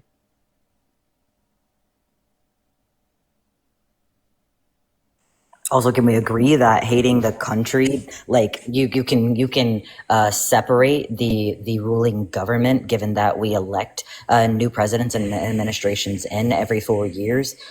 So like I can hate like separating the government from the people, totally different things. Like you said, if you don't like it, leave. Well, that is literally fascism 101. Fascists say, if you don't like it, leave. Or if you don't like it, we're going to kick you out. And then democracy says, no, if we don't like it, let's change it. So like that's like literally a fascist talking point. So you can separate the government from the people. I can say that I hate my country right now, which I wouldn't say I hate my country. I would say I hate my government, because my government is not reflecting the values of democracy that we are supposed to be, living under. Also, Can you disagree? No. You're not going to pivot. I still want you to answer my question. You said that your argument in a nutshell was that we should ban the burning of the flag, even though it's protected under free speech, because some individuals can take it as a symbol of hating the country. So if you think that we should ban things that are protected under free speech because some individuals can take it as a symbol of hating the country, do you think that what I'm doing right now by engaging public discourse, which is often misconstrued as hating the country by many like bad faith conservatives, should be illegal? I've already responded to that. I don't think response? that freedom of speech should not be infringed upon at all, and under any circumstance. We should be able to say whatever we want. Obviously, wait. So if you don't think that freedom of speech should be infringed upon under any circumstance, then you'd say that Donald Trump shouldn't have passed his executive order banning the burning of a flag, since that is literally freedom of speech. I understand that that freedom of expression and speech are grouped together. They're not grouped together. It's the same thing. It's literally called symbolic speech. Right. They're together. In my mind, it's not together. It is the same thing. Burning a flag is doing something physical. Speaking is something not physical. It's verbal. They're the same thing in the eyes of the Constitution. Right, and I understand that argument that you're making. It's not an argument. It's a fact. You can't differ. We're talking about legality here. Okay, it's a fact. Dean, I'm agreeing with you. It's a fact. They're together. In my mind, they're different. Well, we're not talking about your mind. We're talking about our constitutional rights. Your mind doesn't determine what our constitutional rights. The Constitution and interpretations from SCOTUS do. Yeah, and I'm rejecting that. You can't reject that. Whatever I want, Dean. I can reject that. I don't think that the American flag should be burned. But now you're yielding a contradiction, because you said that our rights to freedom of speech should be upheld univocally, but our right to burn a flag shouldn't be upheld, even though burning the flag falls under that right. What are you confused on? Who do you think determines what our right to freedom of speech is? Answer that question. What determines what our right to freedom of speech is? It's in the Constitution. That's where it's defined. There you go. The Constitution determines what our right to freedom of speech is. So I just want to clarify, do you still believe that our right to freedom of speech should not be infringed upon? At some points, it should be restricted, just the same as you can't yell bomb in an airport.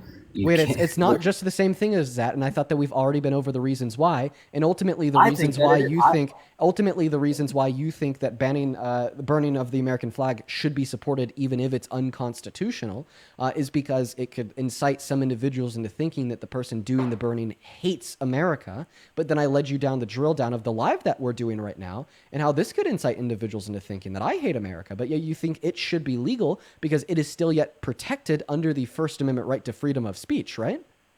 Do you hate America, Dean? Do you love America? So you're not going to respond to the question because you know if you do, you're cooked.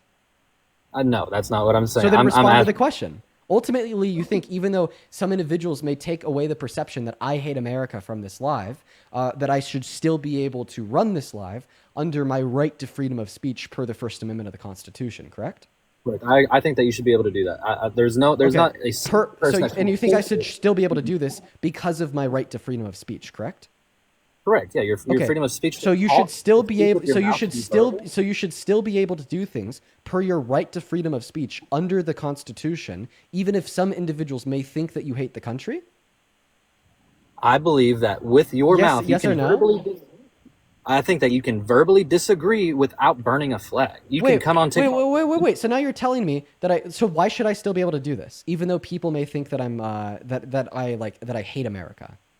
Because it's just a disagreement with other people. We're allowed to disagree. We got to find common ground. Wait, you think if we're allowed to disagree, then why should I not be allowed to burn an American flag, even though that's something you disagree with? because it's something that could potentially incite violence. Okay, once again, many things can potentially incite violence. This live is actually incited violence. This live literally incited violence. Somebody tried to shoot me and my girlfriend with a BB gun. So do you think this live should be banned because it's actually incited violence? Absolutely not. Okay, so now you think things that actually incite violence shouldn't be banned if they're protected under freedom of speech, but where does this leave us insofar as why you think we should ban burning of the American flag? I've explained it's a freedom of expression that can be looked at as an act of terror because we wouldn't want to burn another country's flag. Okay, so then once again, go back to defining act of terror? Showing that you hate your country or a country. So once again, so then you're telling us that we should ban burning of the American flag because it can be shown as a symbol that you hate the country. Once again, this live can be shown as a symbol that I hate the country, per the thoughts and conclusions formed by bad faith conservatives. I mean, if you're going to say that you can burn the American flag because you don't agree with what's going on in America, why shouldn't we just be able to burn the White House because we don't agree with America? Because it's not your property? But like, for instance, if you had a house that was white that was your property, you should be legally allowed to burn it because you hate America. What's the issue with that, legally speaking? It can be viewed as an act of terror. It can incite violence, and it's a physical thing you're doing. It's not something that you're disagreeing with. Once again, we've already been over this. Viewed as an act of terror. And then you define terror as hating the country. The live can be viewed as an act of hating the country via bad faith conservatives, yet you still think I should be able to do it. The second point, incited violence. This live has actually incited violence because of what I do on the internet. Somebody tried to shoot me and my girlfriend with a BB gun when we were driving. My live meets all of your conditions so far, yet you don't think it should be banned. You are a hypocritical individual that is just riddled with baseless contradictions. I'm saying that the situations are vastly different. You actually getting shot at is terrible, and that should never happen. But you speaking words on a TikTok live should be allowed, even if that's the repercussion.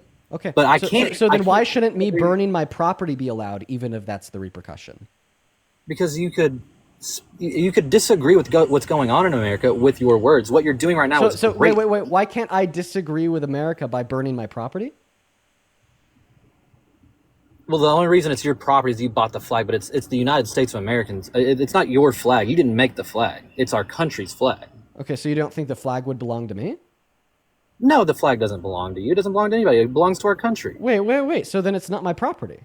If it doesn't belong to me, then it's not my property. That flag would belong to me. The flag is a representation of our country. It's more than just a physical object. Now I'm really confused. There's symbolism behind the American flag. Dean, can I pose something really quick? Because this is like something that people don't. Honestly, Eli, actually, unfortunately, no, because I'm going to kick him. Sure. Yeah, that's fine. I would like to read out a few donuts before you drop me, if you don't mind. The only thing I was going to say is, like, you can have all your thoughts and feelings. Say that we were to want the change where we make this illegal, then that would need to be like, a vote. There's a proper way, because that would technically need to be a change to the Constitution. And there's a way to make amendments to the Constitution, but that is not by an executive order. That's fascism. But yeah, if you don't mind, I'll just read these out and then I'll be on my way. Yeah, go ahead. Appreciate you. All right. I hope all of you are still in here. I'll start from like the like bottom and work myself kind of up. Let me see here. Okay, I said Kim. Aaron, thank you for the $5. Aaron said for just being you. Thank you, Aaron. Bree for the $10. I don't know if you want me to read that message out loud. It seems kind of personal, but I do really appreciate you, and thank you for being such a good parent. I think it's D Polly. Thank you for the $10. I appreciate you. Said thank you for always speaking up. Appreciate you sending positive energy and vibes my way. Thank you so much. Megan for the $2. Thank you for the kind words. I really appreciate you. Don't worry about it. Delaney for the $10. Oh, thank you. I really appreciate it. That's a pretty long message, but I do appreciate it. Thank you so much. Caitlin for the $15. I'm really, really sorry. I'm I'm terribly sorry. I'll write you kind of a personal message back to that one. Shirley for the $20. Thank you so much. And I love you too, Shirley. I'm gonna save the next one for the last one. Alfredo for the $5. Oops, I am really sorry about that. But I won't link you to your account on TikTok. Sorry about that. Aaron for the $22.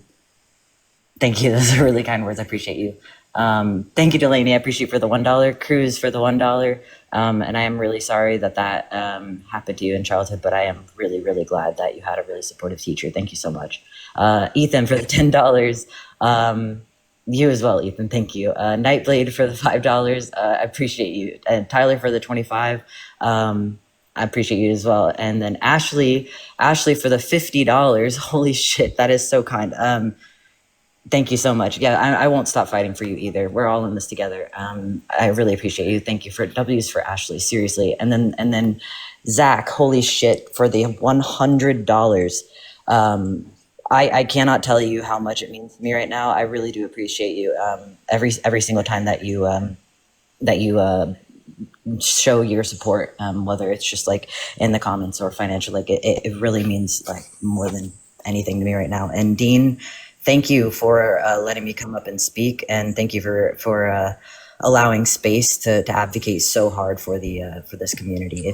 You're saving lives, dude. I know that it takes a lot of patience, but you're like literally this is saving kids' lives. I want you to know that. You know what? Thank you so much for being here, Eli, because I'm not gonna lie, that conversation went on for about an hour and a half. He was one of the most insufferable jackasses I think I've ever had the displeasure of talking to. Like, I'm genuinely fucking exhausted after that.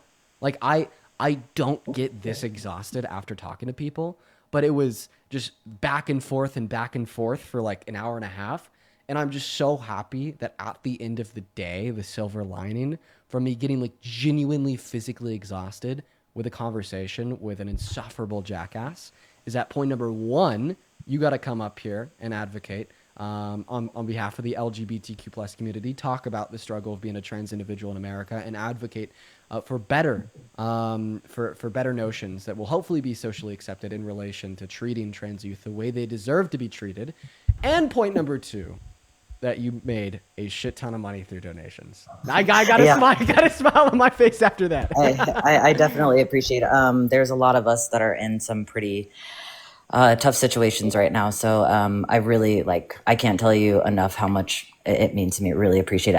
I just got $5 from I think it's Damien and another $5 from Jeanette, and both of you I genuinely I honestly it's still hard to even wrap my mind around so many people being so willing to be supportive and uplifting. So seriously, we all love you. We all love you, Eli, and I hope you have a good rest of your day. You as well, man. See you later. See you, Eli. All right, folks. That last conversation really just drained it out of me. I don't usually get this way after I talk to guests, because I'm pretty good with dealing with the mental drain brain from talking to 3 IQ idiots. But for whatever reason, that last guy just did me in. Taylor, appreciate you so much for the $10, saying that this guy's consistent virtue signaling is pathetic. It was very pathetic. B. Carey, thank you for the $20, saying I'm a child and an adolescent therapist who specializes in trauma. Just because a therapist knows doesn't mean parents should get informed. I've had children be abused because their parent finds out they're LGBTQ+. Caller's the problem. Yeah, it's I understand what may immediately direct individuals to the conclusion that the parent should be informed because the parent should know what's going on with their kids. But as soon as you understand and recognize that there's many parents that will put their children in bad scenarios, if they are to be informed, I think it becomes a lot more tricky than that. And that one line claim of the parent should be informed since they're the parents of the kids becomes a lot less clear. Karma, thank you so much for the 20 Canadian dollars over on Super Chat. Thank you so much. Saying, as a Canadian, how do people think affirming pronouns and preferred names are more harmful than kids instead of the lack of food? Gun control, the states have. No, sorry, not food, but gun. I've never seen an inclusion like that because tragedies like gun. I've never seen inclusion like that cause tragedies like guns have in U.S. schools. Well, that's so real, Karma, and I apologize for butchering your message. I'm pretty tired. Thank you for the love. You are awesome. As well as Caleb with the $10. This was an hour ago. I'm an hour behind, but thank you, Caleb. Then Maya and MLG, I appreciate you both for the $10. Then Tom, an hour and a half ago with the $20, saying you're a smart kid. Thanks for changing my mind. Well, I appreciate you for being here. As well as, yeah, awesome. We are all caught up. Let's now head over to Venmo. Let's check it out. Give me a second. Bree, appreciates you for the $20 on Venmo, saying regarding the last debater, I think MAGA knows we're up in arms because we can't burn the flag when it is actually because if he's able to go against the First Amendment, then it leaves the rest of the amendments vulnerable, and that's what worries me. Thank you for all that you do. Yeah, there's another really big issue. I mean, I think that we should be able to burn the flag just because I truly think the notion of forced allegiance and patriotism to a country is dystopian and nightmarish. But I appreciate you for the $20, Bree. As well as Amanda with the $10. Thank you so much for the love. Thank you so much. The flag was literally created to display unity and independence. And now we don't have independence as it would relate to our ability to freedom of expression and speech. Good point. Mary with the $20. Thank you so much for the love, Mary. Then Arielette with the 5. Harper with the 15. Thank you so much for the love, Harper. Marie with a 20. Thank you, Marie. Abby with a 15. Thank you so much, Abby. Aspen with a 2. Megan with a 3. Kathy with a 5. Willow with a 2. Michaela with a 2. Kelly with a 1. And Andrea with the 10. Thank you so much. Well, I appreciate you guys for the love. I see everybody down in the chat spamming one more. I'm going to be honest, you guys, I don't have it in me. I'm terribly tired. I'm terribly sorry. I'm just so tired after that last guess. He took it out of me. El Valentine, I appreciate you for the 20 Australian dollars, saying also a gender affirming therapist, and it's really just as simple as accepting their self-image. It saves their lives. I help people access HRT, and the process is not easy. No, for sure, El Valentine. I bet you're very involved with that process, and you know that you got to counsel with therapists for years. Thank you for the love, and thank you for the work you do. Now, everybody, I am going to go and hop off for the rest of the evening. I am terribly sorry. I'm just really, I'm really beat by that last guy. You know, the reason why I'm so beat is because he just kept on repeating himself, and then I'd offer an argument, and then he would offer like a new irrelevant statement, and then he'd just cycle like the two arguments interchangeably, and then when I'd respond to one, he'd move on to the second, I'd respond to the second, he'd move back to the first, I'd respond to the first, he'd move back to the second, and we just did that for like an hour and a half. You know, this is kind of like my fault, my bad. I should have ended this like a long time ago, but I let it go on for too long. Anyway.